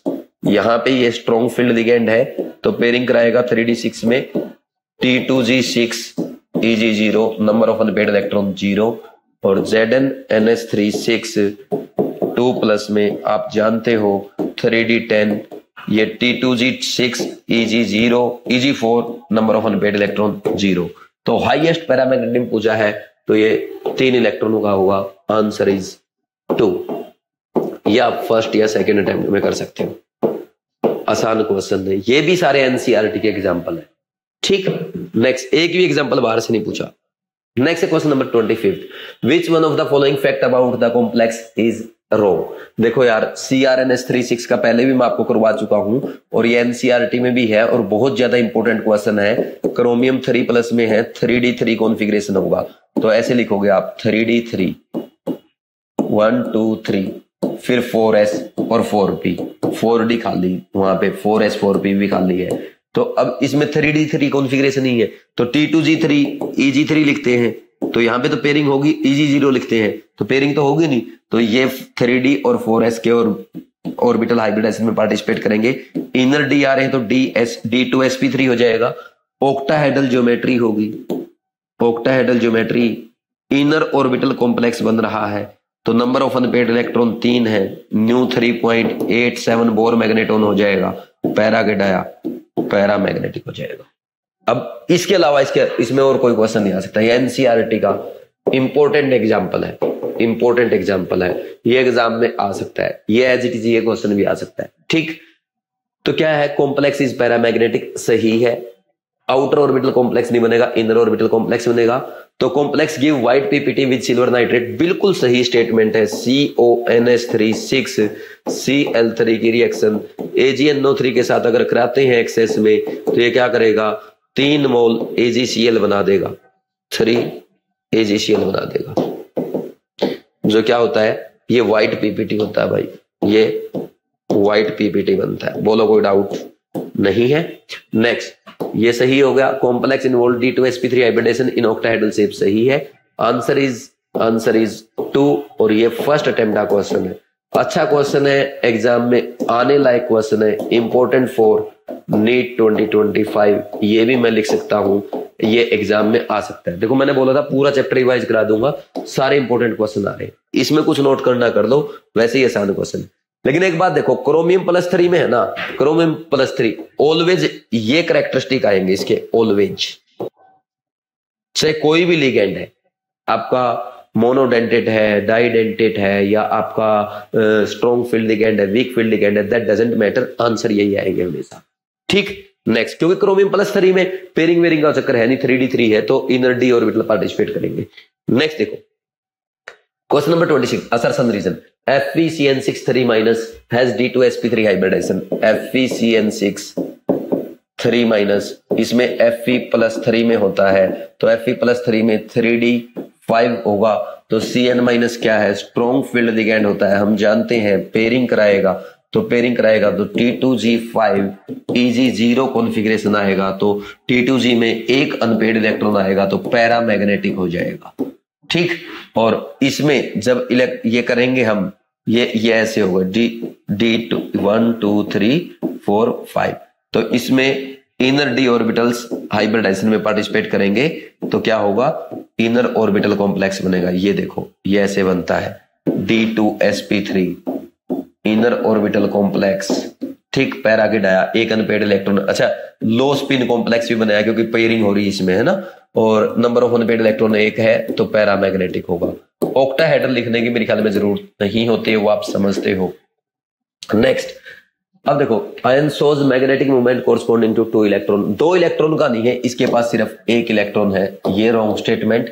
हाइब्रिडाइजेशन इसका सही है, असर्शन करेक्ट है, बट रीजन फॉल्स है। आंसर 26 का थर्ड है, answer is third. I think ऐसे आप कर सकते हैं। ठीक है भाई, क्वेश्चन नंबर 26 हो गया। नेक्स्ट, इसके बाद question number 27, which type of isomerism is exhibited by PtNS3 2 Cl2। देखो ये तो ना ओनली क्या बनाएगा, सिसप्लेटिन और ट्रांसप्लेटिन। ठीक, ये बन गया, और दूसरा इसका एग्जांपल ट्रांसप्लेटिन बनता है, आप सब अच्छे से जानते हो, ये बन गया, ये प्लेटिन है, ये सिसप्लेटिन, ये ट्रांसप्लेटिन। ठीक, 2 ही एग्जाम इसके आइसोमर बनते हैं। ठीक, जी आइसो करता है ये। और सिसप्लेटिन क्या है, एंटी कैंसरस है, कैंसर ठीक करने में काम आता है, और ये क्या है, पॉइजनस होता है, इससे कैंसर हो जाता है। तो कोई भी बच्चा डॉक्टर बनने जा रहा है उसको पता होना चाहिए सिसप्लेटिन यूज किया जाता है कैंसर के ट्रीटमेंट में, ना कि ट्रांसप्लेटिन। क्योंकि सिसप्लेटिन की अगर जगह ट्रांसप्लेटिन आपने दे दिया, आप पेशेंट को ठीक करने आए थे, कैंसर से उसको मुक्ति दिलाना चाहते थे, ट्रांसप्लेटिन देते ही उसको संसार से मुक्ति मिल जाएगी। तो ये गलती नहीं करनी है, इसलिए केमिस्ट्री सीखना बहुत जरूरी है। आंसर क्या आ जाएगा इसका, ज्योमेट्रिकल आइसोमेरिज्म, आंसर इज 4। ठीक हो जाएगा भाई, ये आपका फर्स्ट अटेम्प्ट का क्वेश्चन था, वेरी इजी। नेक्स्ट कौन सा है, 28th, the complex PtCl2 PN2S ion souls. भाई ये देखो, ज्योमेट्रिकल आइसोमेरिज्म तो शो करेगा ही करेगा, जैसे ये होगा इसका सिस आइसोमर। ठीक, और ये ट्रांस भी बनाएगा, तो ये 2 तो होगा इसके ज्योमेट्रिकल। ठीक, अब अपने को देखना क्या ये ऑप्टिकल आइसोमेरिज्म शो करेगा। देखो ये जो बनेगा ना, इसमें कहीं से सिमेट्री नहीं आएगी, ना तो सेंटर ऑफ सिमेट्री आती। देखो सेंटर ऑफ सिमेट्री अगर होती, ऊपर Cl है तो उसके अपोजिट भी Cl होना चाहिए था, ना प्लेन ऑफ सिमेट्री आती। कोई ऐसा प्लेन नहीं है जिसमें से काट के आप दोनों इसको सिमेट्रिक पार्ट में डिवाइड कर सकते हैं। तो ये ऑप्टिकली एक्टिव होगा, तो इसके D और L आइसोमर बन जाएंगे। ठीक, D और L। और ट्रांस जो है, इसमें देखो साफ साफ सिमेट्री नजर आ रही है, इधर और इधर, तो ये क्या है, सेंटर ऑफ सिमेट्री भी इसमें होती है, ऑप्टिकल प्लेन ऑफ सिमेट्री भी इसमें आती है, और ये ऑप्टिकली एक्टिव नहीं होगा। तो ये क्या करता है, सिस के केस में ऑप्टिकल आइसोमेरिज्म शो कर रहा है, ट्रांस में नहीं कर रहा, तो हम कह देंगे सिस ट्रांस ज्योमेट्रिकल आइसोमेरिज्म, और सिस ऑप्टिकली एक्टिव तो optical isomerism. Answer is third. Good question, इसको गुड क्वेश्चन फॉर एग्जाम की कैटेगरी में रखा जा सकता है। ठीक, एग्जाम में आ सकता है क्योंकि एनसीईआरटी में है, ये भी एनसीईआरटी में है, एक्सरसाइज में भी ये क्वेश्चन। ठीक, तो आंसर थर्ड आ गया। फर्स्ट अटेम्प्ट का क्वेश्चन था यार, ये तो कर देंगे ना आराम से। Next question number 29, assertion reason COHG-SCN6 and HG-CO-SCN are isomers. बिल्कुल ठीक है, क्योंकि इनमें ना ये इंटरचेंज हो रहा है ये स्पीसीज, तो ये असर्शन तो सही है। ये बोल रहा है SCN- is a stronger ligand as compare to NCS-। नहीं, SCN- तो ना वीकर लिगेंड है NCS से, ये वीकर लिगेंड है, ये स्ट्रेंथ का ऑर्डर है, तो सेकंड स्टेटमेंट रॉन्ग है। असर्शन करेक्ट है, रीजन फॉल्स है, आंसर थर्ड है। फर्स्ट अटेम्प्ट का क्वेश्चन है। ठीक, और ये आयोनाइजेशन आइसोमर्स है, क्योंकि आयोनाइजेशन स्फीयर का आयन इंटरचेंज कर रहा है लिगेंड के अंदर, सॉरी कॉम्प्लेक्स के अंदर। 29 था। Next 30th, according to IPC system what is the correct name of the compound. इसका correct name CrNH3 thrice H2O3 thrice Cl3। तो पहले लिखो tri amine tri aqua cobalt 3 sorry chromium 3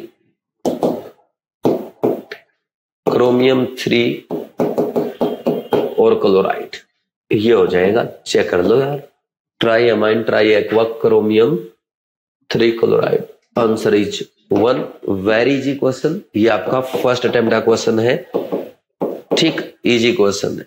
ऐसे एग्जांपल भी NCERT में, लेकिन इनको मैं ज्यादा वैल्यू नहीं दूंगा, क्योंकि इतने आसान क्वेश्चन को हम रिवीजन में नहीं डालेंगे। वो कोई भी आएगा, कोई भी बच्चा कर लेगा, चाहे टेस्ट में आया है या नहीं आया।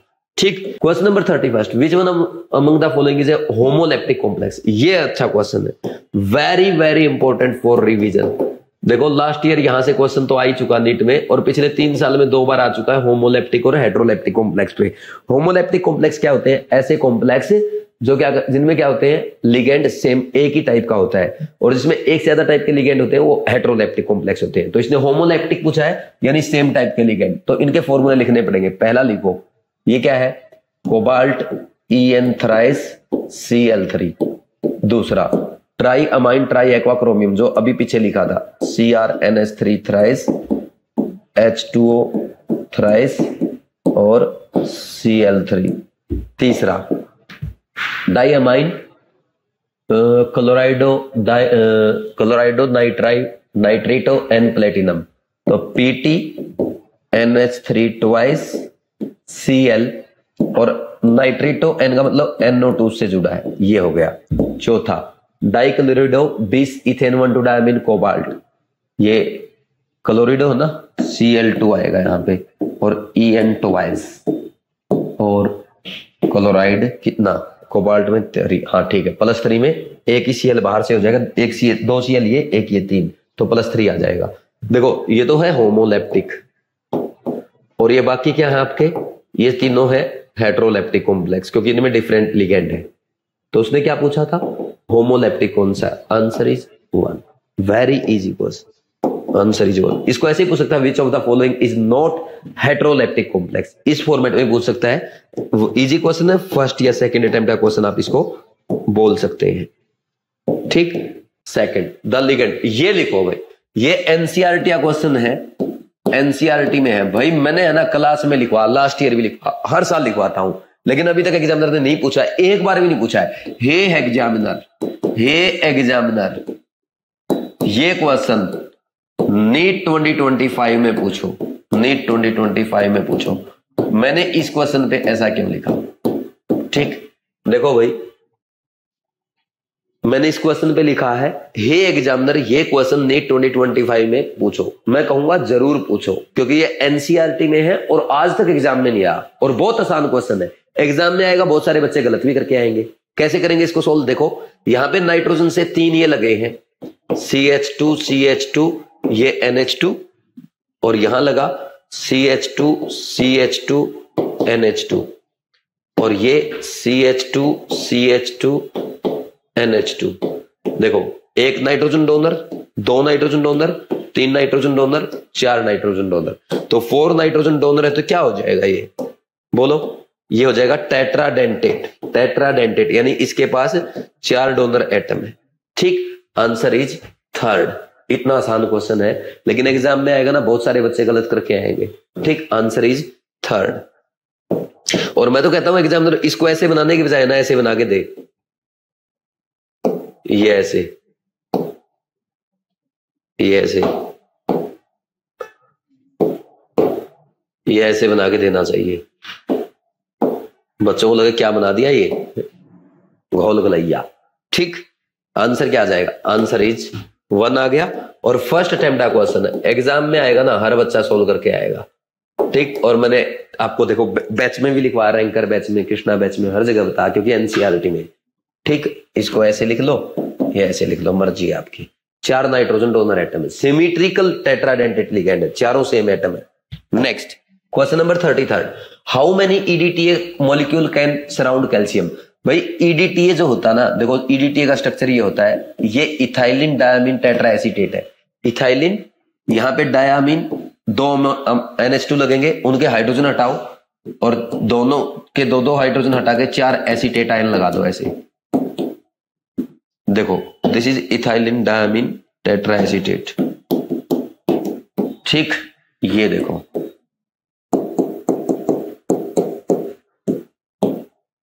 ये टेट्राडेंटेट लिगेंड है, सॉरी हेक्साडेंटेट। कैसा है? हेक्साडेंटेट लिगेंड है। और इसमें क्या होता है भाई, 4 तो ऑक्सीजन डोनर है और 2 नाइट्रोजन डोनर है, ये भी आपको ध्यान रखना है, स्ट्रक्चर भी याद करना है।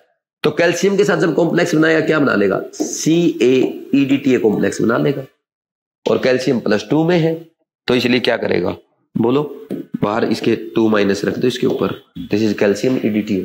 तो क्या है, एक ही EDTA काफी है। तो कैल्शियम और EDTA का जो रेशियो होगा दैट इज 1:1 होगा कि नहीं होगा? वेरी वेरी इंपॉर्टेंट, ऐसे भी एग्जामिनर पूछ सकता है। इजी क्वेश्चन है, आंसर 1 है। ठीक, और एनसीईआरटी का क्वेश्चन है, इंपॉर्टेंट है, एग्जामिनर एज इट इज इसको पूछ सकता है। ये आपके फर्स्ट अटेम्प्ट का क्वेश्चन है, कर लोगे भाई? इसको हो जाएगा ना, फर्स्ट अटेम्प्ट का क्वेश्चन है। Next question number 34, the secondary valency of platinum in tetramine dichloride platinum 4। देखो +4 में ना, PT +4 में, वैसे ही कोऑर्डिनेशन नंबर 6 शो करता है। सेकेंडरी वैलेंसी होता है कोऑर्डिनेशन नंबर 6। और इसका अगर लिखना चाहो स्ट्रक्चर, PT टेट्रामाइन 4 अमोनिया और 2 क्लोराइड है ना, क्लोरो लिख रहे हैं, क्लोराइडो लिखते हैं, वैसे उससे कोई फर्क नहीं पड़ता, ये Cl2। तो 6 कोऑर्डिनेशन नंबर आ गया, answer is 4। Very easy question, ये भी आपका फर्स्ट अटेम्प्ट का क्वेश्चन आप बोल सकते हैं। इसके बाद next 35, among the following most stable complexes. देखो भाई यहां पे ये वीक फील्ड लिगेंड, ये भी वीक फील्ड लिगेंड का काम करेगा, ये भी वीक, और ये क्या है, ये बनाएगा आपका चिलेट कंपाउंड। चिलेट कंपाउंड की स्टेबिलिटी थोड़ी सी ज्यादा होती है, इसलिए चिलेट कंपाउंड की स्टेबिलिटी, सॉरी चिलेट कंपाउंड जब बनते हैं उनकी स्टेबिलिटी एक्स्ट्रा रहेगी दूसरों के कंपैरिजन में। तो आंसर क्या आ जाएगा? Third, answer third. और अगर आपसे इनसे ऑर्डर पूछे ना, सबसे ज्यादा स्टेबल इनमें थर्ड है, उससे कम सेकंड, उससे कम फर्स्ट और सबसे कम फोर्थ, ये इनकी स्टेबिलिटी का ऑर्डर है। ये आपका फर्स्ट अटेम्प्ट का क्वेश्चन है। ठीक है भाई, तो ये हो गए आपके सेक्शन ए के 35 क्वेश्चन। इसके बाद हम करेंगे सेक्शन बी के 15 क्वेश्चन। उससे पहले मैं 2 मिनट का वाटर ब्रेक लेता हूं। नेक्स्ट है भाई क्वेश्चन नंबर 36। पहला ही क्वेश्चन इंपॉर्टेंट है क्योंकि एनसीईआरटी का क्वेश्चन है और याद करने वाला क्वेश्चन है। मैं लिख देता हूं, याद करो। देखो अभी तक हम 36 क्वेश्चन पे आ चुके हैं और मैंने पहले क्वेश्चन पे लिखा याद करो। ये एनसीईआरटी में है, एनसीईआरटी में है, important for exam, important for NEET 2025। क्या करना है अब देखो, याद क्या करना है इसमें। सबसे पहले भाई यहां पे क्या है, कोबाल्ट NH363+ का इस कॉम्प्लेक्स आयन का कलर कैसा होता है? It is yellow coloured compound. कैसा होता है ये? Yellow coloured compound. और TiH2O6 3+, ये हल्का नीला होता है, पेल ब्लू बोल सकते हो, पेल ब्लू। ये आपके एनसीईआरटी में है। Nickel H2O6 plus 2 plus nickel 2 plus हम डी ब्लॉक में पढ़ते हैं, ग्रीन कलर्ड कंपाउंड है, और ये आपका वॉयलेट कलर्ड कंपाउंड होता है। ठीक, बोलो कोई डाउट नहीं है। ठीक, तो ये हो गया भाई आपका क्वेश्चन नंबर 36। आंसर मैच कर दो, ए का 4 और बी का 3, सी का 2, डी का 1। 4 3 2 1, आंसर इज 2। क्वेश्चन नंबर 36 का आंसर 2 आ जाएगा। इजी क्वेश्चन है, फर्स्ट अटेम्प्ट का क्वेश्चन है। ठीक, ऐसा क्वेश्चन नीट एग्जाम में आ सकता है। मैच द कॉलम एग्जामिनर ये चेक करने के लिए कि बच्चे एनसीईआरटी पढ़ते भी हैं या नहीं पढ़ते। बट एग्जामिनर कुछ भी पूछे, जो बच्चे भी वाइज क्लासेज के हैं वो एनसीईआरटी के एक एक लाइन, एक एक वर्ड, एक एक पॉइंट को अच्छे से याद करके जाएंगे। इवन टेस्ट सीरीज के थ्रू टेस्ट भी प्रैक्टिस करके जाएंगे। Next question number 37, assertion reason. The coordination complex, ये वाला देखा है, and have geometry tetrahedral and square planar. देखो NiCN4 जो होता है ना, ये आपका DsP2 हाइब्रिडाइज है, इसकी स्क्वायर प्लेनर ज्योमेट्री होगी, पहले भी मैं आपको बता चुका हूं। ये DsP2 है, स्क्वायर प्लेनर इसकी ज्योमेट्री होगी, बार बार लिखने की जरूरत नहीं है, आई थिंक आपको अच्छे समझ में आता है। NiCl4 2 माइनस, ये आपका sp3 हाइब्रिडाइजेशन शो करता है, पीछे मैं बता चुका हूं कई बार, और इसकी टेट्राहेड्रल ज्योमेट्री होगी। तो बताओ, वो बोल रहा है उल्टा कि इसकी टेट्राहेड्रल, इसकी स्क्वायर प्लेनर। रॉन्ग हो गया पहला तो। Cn- is strong field ligand and Cl- is weak field ligand, ये तो बात सही है। असर्शन करेक्ट, इनकरेक्ट है, रीजन करेक्ट है। Answer is 4। Very easy question, first attempt में आपसे हो जाना चाहिए। ठीक, नेक्स्ट इसके बाद क्वेश्चन नंबर 38। इसमें क्या है, इन फोटोग्राफी। ये मस्त क्वेश्चन है भाई, ये एनसीईआरटी में एप्लीकेशन ऑफ कोऑर्डिनेशन कंपाउंड में है। ठीक, एग्जाम में आएगा, लिख लो, नीट 2025 में आ सकता है। ये नीट 2025 में आ सकता है, क्योंकि देखो मुझे उम्मीद है पूरी, एग्जामिनर इस बार नीट 2025 में या तो डी एंड एफ ब्लॉक या कोऑर्डिनेशन कंपाउंड के लास्ट पेज से एक क्वेश्चन जरूर पूछेगा। Application of D and F block and application of coordination compound, लिख लो आप, एक क्वेश्चन 100% आएगा। क्वेश्चन क्या आएगा वो मैं आपको टेस्ट सीरीज के थ्रू रिवाइज करा दूंगा। देखो, in photography the use of Na2H2O3 is, देखो जो AgBr होता है ना, AgBr को हम सनलाइट में डिकम्पोज कर देते हैं। क्या करते हैं, सनलाइट में डिकम्पोज कर देते हैं इसको ऐसे। ठीक, अब जो ब्लैक एंड व्हाइट फोटोग्राफी होती है, जो ब्लैक एंड व्हाइट पहले फिल्म आती थी, आजकल तो हम सब कुछ क्या रखते हैं, डिजिटल हो गया सब कुछ, लेकिन पहले आपने देखा होगा ब्लैक एंड व्हाइट रील्स आती थी। ठीक, उन ब्लैक एंड व्हाइट रील्स में क्या किया जाता था, ऐसे वो ऐसे रील को ऐसे देखते थे कई बार, है ना, सनलाइट की तरफ करके। तो उसमें क्या करता है, AgBr को डिकम्पोज किया जाता है इन प्रेजेंस ऑफ सनलाइट। फिर भी अगर वो डिकम्पोज ना हो, फिर उसको एक सॉल्यूशन में डुबोया जाता था ऐसे। ठीक, वो जो सॉल्यूशन रहता था वो हाइपो का रहता है, दिस इज हाइपो। ठीक, तो जो AgBr अनडिकम्पोज बच गया, जो AgBr अनडिकम्पोज्ड है, इसको डिकम्पोज करते हैं with the help of Na2H2O3, this is called hypo. ठीक, दिस इज कॉल्ड हाइपो। और इसमें जो फॉर्मूला बनता है वो क्या बनेगा, ये बनता है आपका AgH2O3 ट्वाइस और ये Na3। और कई बार एग्जामिनर इसको ऐसे भी लिख लेता है, ओनली AgH2O3 ट्वाइस 3 माइनस, ऐसे भी लिख के दे सकता है। और अगर इसको बनाएगा तो ये ऐसे बनेगा, यहां पे H2O3 आ जाएगा, इधर H2O3, क्योंकि Ag+1 में लीनियर बनाता है, sp हाइब्रिडाइजेशन होता है। ठीक, कुछ भी बना के पूछ ले, इससे बाहर अब एग्जाम में क्वेश्चन नहीं आएगा। और ये जो है ना, इसको ये इस फॉर्म में रहता है, ये सॉल्यूशन जो है Na2H23.5H2O, इसको हम हाइपो कहते हैं। हाइपो, सोडियम थायोसल्फेट के हाइड्रेट को हाइपो कहा जाता है। तो क्या लिखा है, for converting AgBr into soluble thiosulphate complex, ये सही है। For converting AgBr into silver thiosulphate नहीं, सोल्यूबल थायोसल्फेट कॉम्प्लेक्स बनाएंगे, उसमें डिजोल्व हो जाएगा ये। ठीक, और for converting AgBr into Ag2SO4 नहीं। आंसर कौन सा आ गया इसका, 38 का सेकंड आ जाएगा। Answer is second, answer second. ये तो आपको याद रखना ही रखना है कि वो सोल्यूबल थायोसल्फेट कॉम्प्लेक्स बनाएगा, ये सोल्यूबल कॉम्प्लेक्स बनाता है। साथ में ये भी याद रखो कि इसका फॉर्मूला क्या होता है। यहां पे भी मिस्टेक करवा सकता है आपसे एग्जामिनर, लिख देगा कुछ भी लिख देगा, वो कई बार यहाँ पे 3 कर देगा, यहाँ पे 2 कर देगा, या एक काम करेगा, दोनों में ऐसे लिख के दे देगा आपको, यहां भी 2 कर दिया, 2 कर दिया और यहां भी 2 माइनस कर दिया। कोई ना कोई इस टाइप की मिस्टेक करवा सकता है वो 4 ऑप्शन बना के। ठीक, कर लेंगे। फर्स्ट अटेम्प्ट का क्वेश्चन है, अगर आपने एक बार पढ़ा है और एग्जाम में आएगा तो इजीली आप कर पाएंगे। ठीक, next question number 39। Among the following metal carbon CO bond order is lowest इन। देखो भाई, जब हम मेटल की CO के साथ बॉन्डिंग करते हैं, जैसे ये मेटल का ऑर्बिटल है और यहाँ पे ये CO के ऑर्बिटल में इलेक्ट्रॉन्स रहते हैं, ऐसे ये CO होता है ऐसे, तो यहाँ पे CO में इलेक्ट्रॉन होते हैं ऐसे, ये हम ऐसे दिखा देते हैं कि इसके 2 इलेक्ट्रॉन जो है इसके यहाँ पे CO अपने कोऑर्डिनेट करता है मेटल के वैकेंट ऑर्बिटल में, ऐसे सिग्मा बॉन्ड बनाता है।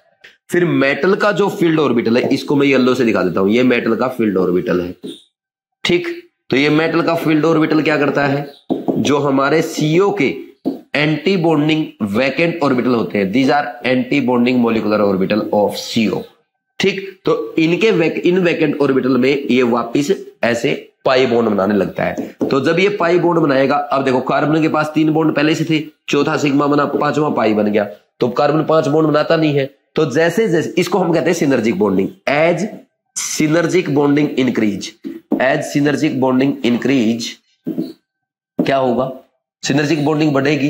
तो यहां पे इसका मतलब ये मेटल और कार्बन में पाई बॉन्ड बनेगा, तो यहां पे पाई बॉन्ड बनेगा तो CO बॉन्ड ऑर्डर घटेगा, CO बॉन्ड ऑर्डर घटने लगता है, और CO बॉन्ड ऑर्डर घटेगा तो CO बॉन्ड लेंथ बढ़ेगा, CO बॉन्ड लेंथ बढ़ेगा। बोलो इसमें कोई डाउट है क्या, समझ आया?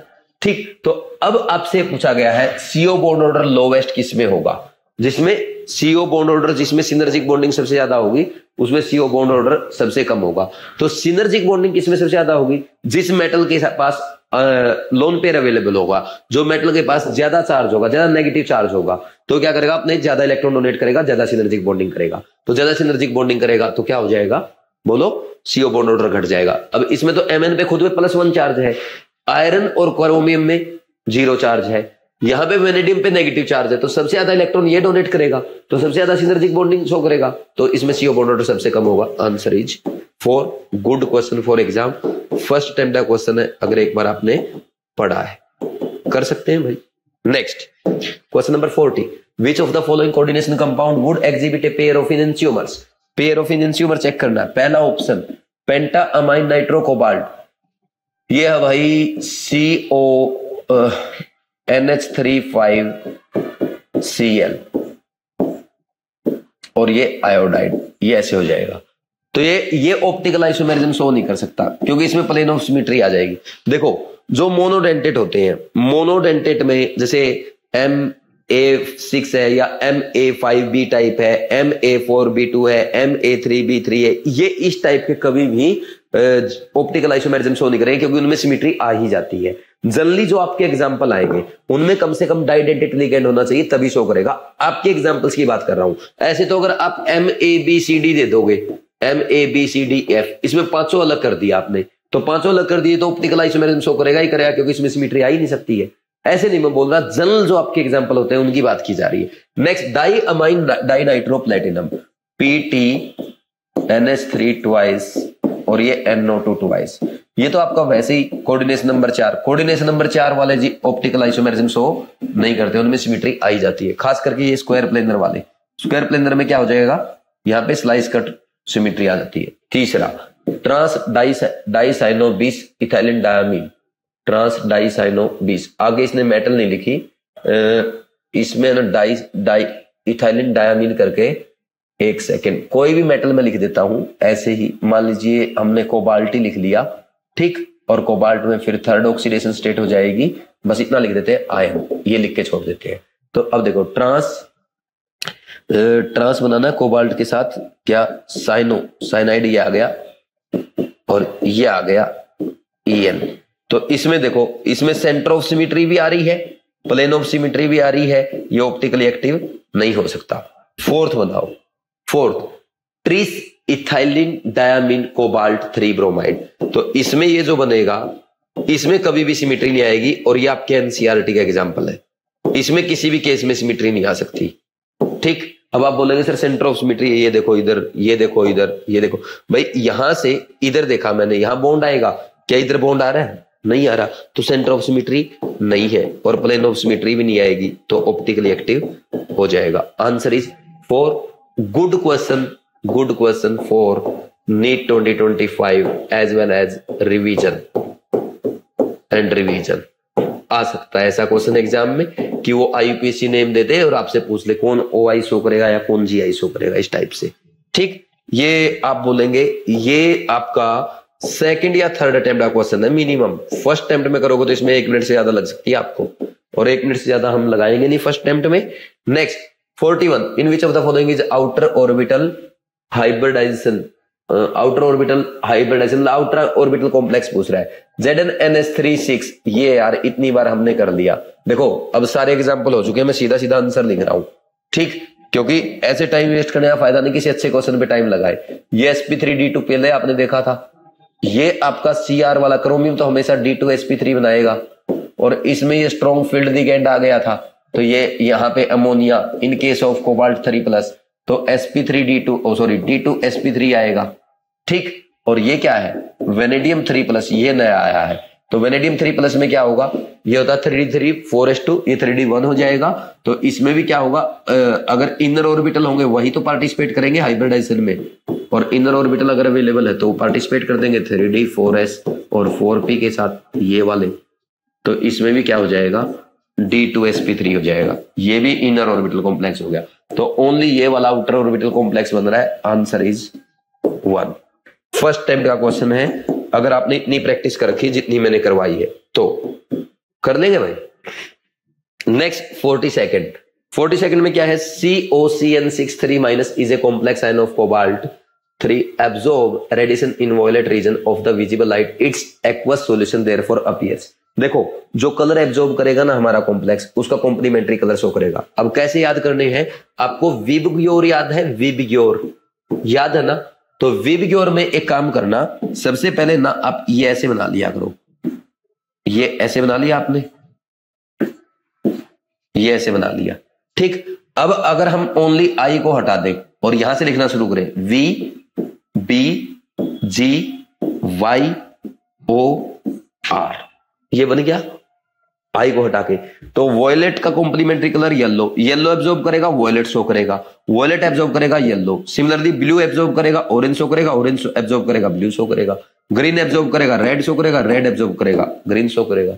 तो ऐसे याद करना है। तो बताओ उसने कौन सा एब्जॉर्ब किया, absorb radiation in violet reason, तो इसका कलर कैसा हो जाएगा, वॉयलेट का कॉम्प्लीमेंट्री येलो। आंसर 4 ऐसे हो जाएगा। फर्स्ट अटेम्प्ट का क्वेश्चन है, इजी क्वेश्चन है, और ये एनसीईआरटी में है आपके, ये एनसीईआरटी में है, एग्जाम में आ सकते हैं इस पैटर्न की चीजें, है ना, इंपॉर्टेंट है, कर लोगे। ठीक, कितनी आसानी से मैंने आपको ये सिखा दिया है ना।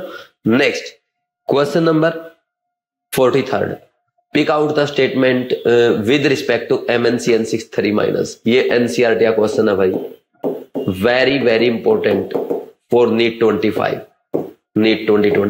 हे एग्जामिनर, ये क्वेश्चन एग्जाम में जरूर पूछो, क्योंकि आज तक आपने एग्जाम में नहीं पूछा है, और नीट एग्जाम में ये क्वेश्चन आना ही चाहिए, क्योंकि एनसीईआरटी की थियरी में गिवन है। तो मैं अच्छे से आपको एक्सप्लेन करता हूं। MnCN63-, ये अभी तक नहीं आया, आपने टेस्ट में भी अभी आया है। Mn3+ में क्या होगा, 3d4 कॉन्फ़िगरेशन होगा, तो लिख लो 3d4 क्या होता है, ये होता है 3d4। अब देखो 3d में एक वैकेंट ऑर्बिटल है, ठीक, और यहां पे ये 4s 4p है, ठीक। और अब देखो Cn- क्या है, हम जानते हैं स्ट्रॉन्ग फील्ड लिगेंड है, तो पेयरिंग करवाएगा, और पेयरिंग करवाएगा तो इस इलेक्ट्रॉन को यहां से हटा के यहां पेयर करवा देगा ऐसे, और फिर 3d के 2 ऑर्बिटल, 4s का ऑर्बिटल और 4p का ऑर्बिटल, ये D2sp3 हाइब्रिडाइजेशन करेंगे। क्या बनाएंगे, इनर ऑर्बिटल कॉम्प्लेक्स बनाएंगे, ऑक्टाहेड्रल कॉम्प्लेक्स बनाएंगे। इसमें नंबर ऑफ अनपेड इलेक्ट्रॉन कितने होंगे, 2 होंगे, तो न्यू कितना आ जाएगा, 2.84 बोर मैग्नेटॉन आ जाएगा, पैरा के डाया पैरा हो जाएगा। अब बताओ D2sp3 हाइब्रिडाइज एंड ऑक्टाहेड, अरे ये तो बहुत आसान था फिर, ठीक, ओनली हाइब्रिडाइजेशन पूछा, मैंने तो सब कुछ बता दिया आपको। आंसर 2 के साथ ये आपका फर्स्ट अटेम्प्ट का क्वेश्चन हो गया, क्योंकि इस लेवल पे तो बहुत आसान क्वेश्चन है, ठीक, हाइब्रिडाइजेशन और ओनली ज्योमेट्री करना है तो, ठीक। Next question number 44, which one of the following complex is not expected to exhibit isomerism. Isomerism कौन शो नहीं करेगा?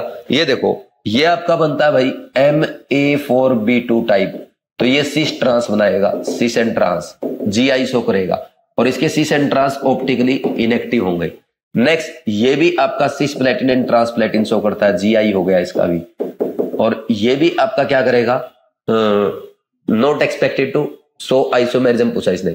ये देखो, ये स्क्वायर प्लेनर है इसलिए सिस ट्रांस शो कर रहा है, लेकिन ये NiNH3 जो है ना, ये NH3Cl2, ये क्या है, ये वीक फील्ड लिगेंड के केस है, और इसमें क्या बनाता है, टेट्राहेड्रल ज्योमेट्री बनाएगा, और टेट्राहेड्रल GI शो नहीं करते, ना तो ये GI शो करेगा और ना ही ये OI शो करेगा, ये कुछ भी शो नहीं करेगा।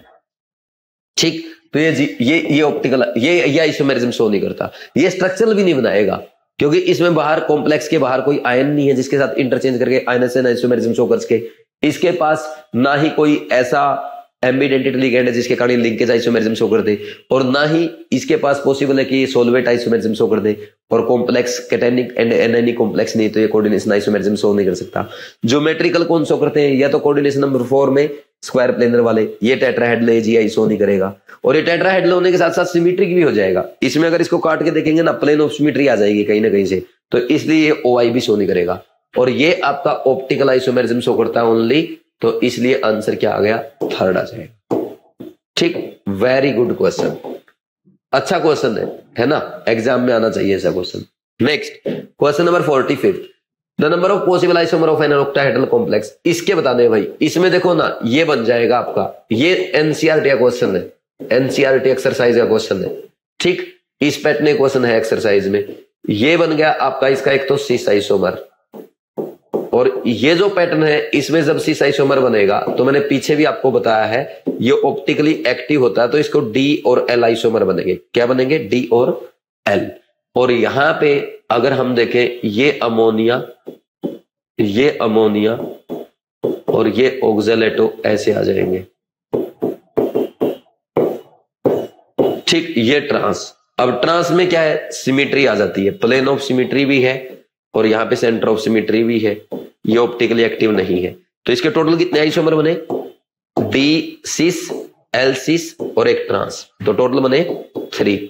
अच्छा, कई एग्जामिनर को ऐसे ही पूछना चाहिए, भाई इसके टोटल 3 आइसोमर बन रहे हैं, GI कितने बने, 2 बने, OI कितने बने, 2 बने, तो 2 और 2 4 मत करना, 3 बनेंगे, क्योंकि सिस का ही D, सिस का ही L है, तो यही तो है 2 ऑप्टिकली एक्टिव सिस के, और एक ट्रांस, 3 हो गए टोटल, तो आंसर क्या आएगा, 3। आंसर 3 फर्स्ट अटेम्प्ट का क्वेश्चन है।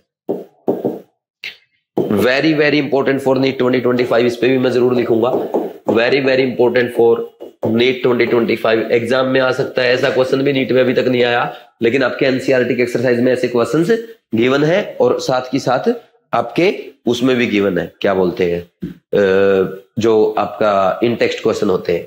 ठीक, next, which one of the following is heteroleptic. Heteroleptic complex यानी डिफरेंट लिगेंड है। ठीक, different ligand, more than one ligand है, तो ये तो होमोलेप्टिक, ये भी होमोलेप्टिक, ये भी होमोलेप्टिक, ये heteroleptic. Answer is 3। Very easy question, first attempt का क्वेश्चन है, इसमें पहले डिटेल में हम डिस्कस कर चुके हैं। ठीक, ये हो गया answer third. Next question number 47, among the following the ambidentate ligand is. Ambidentate ligand पूछा है जिसमें क्या है, 2 डोनर एटम है, मतलब 2 डोनर एटम होते हैं लेकिन एक टाइम पे एक ही डोनेट करता है। तो देखो, इसमें 2 डोनर एटम लेकिन एक साथ डोनेट करते हैं, यहां पे भी ये डोनर एटम है, 2, ये क्या है, या तो ये क्या है, ये आपका फ्लेक्सीडेंटेड लिगेंड है, इसमें एक भी डोनेट कर सकता है, 2 भी डोनेट कर सकते हैं, ये आपका डाइडेंटेड है। लेकिन NO2 जो है ना, ये डाइडेंटेड है, ये जैसे इसमें ना नाइट्रोजन भी डोनेट कर सकता है, ये ऐसे इसमें ऐसा चार्ज होता है NO2 माइनस, नाइट्रोजन भी डोनेट कर देता है, या तो नाइट्रोजन डोनेट करता है या फिर ऑक्सीजन डोनेट करता है, तो ये आपका एम्बिडेंटेड लिगेंड है। ठीक, आंसर इसका 3 आ जाएगा। वेरी इजी क्वेश्चन है, फर्स्ट अटेम्प्ट का क्वेश्चन है। ठीक, नेक्स्ट इसके बाद आ जाएगा question number 48, IUPAC name of K2NiCN4। ये होता है पोटेशियम, फिर लिखेंगे टेट्रासाइनाइडो, टेट्रासाइनाइडो लिख दो या टेट्रासाइनो लिख दो। निकलेट, निकलेट क्यों लिखा? क्योंकि एनायनिक लिगेंड है और इसमें +2 चार्ज है। तो कौन सा आ गया? Potassium tetracyano nickelate 2। Answer is 1। और ये आपका फर्स्ट अटेम्प्ट का क्वेश्चन था। Very very easy. ये हो गया 48। Next 49। Molar conductance of a complex of cobalt is 0। 0 यानी कोई ion, no ions in solution, no ions in solution. तो कौन सा देगा नो आयन? देखो पहला क्या करेगा, पहला देगा आपका CONH3। CONH3 यहां पे ये सही नहीं लिख रखा इसने फॉर्मूला, यहां 6 आएगा। ये 3+ और 3Cl-। ये तो 4 आयन दे दिए इसने, तो इसकी तो आराम से इलेक्ट्रिसिटी कंडक्ट करेगा। दूसरा देखो CONH3, ये भी इसने सही नहीं लिखा, यहाँ पे 5 आएगा, ये Cl2 आएगा। ये ऐसे हो जाएगा आपका, ठीक। और ये 2+ और 2Cl-, ये 3 आयन्स देगा।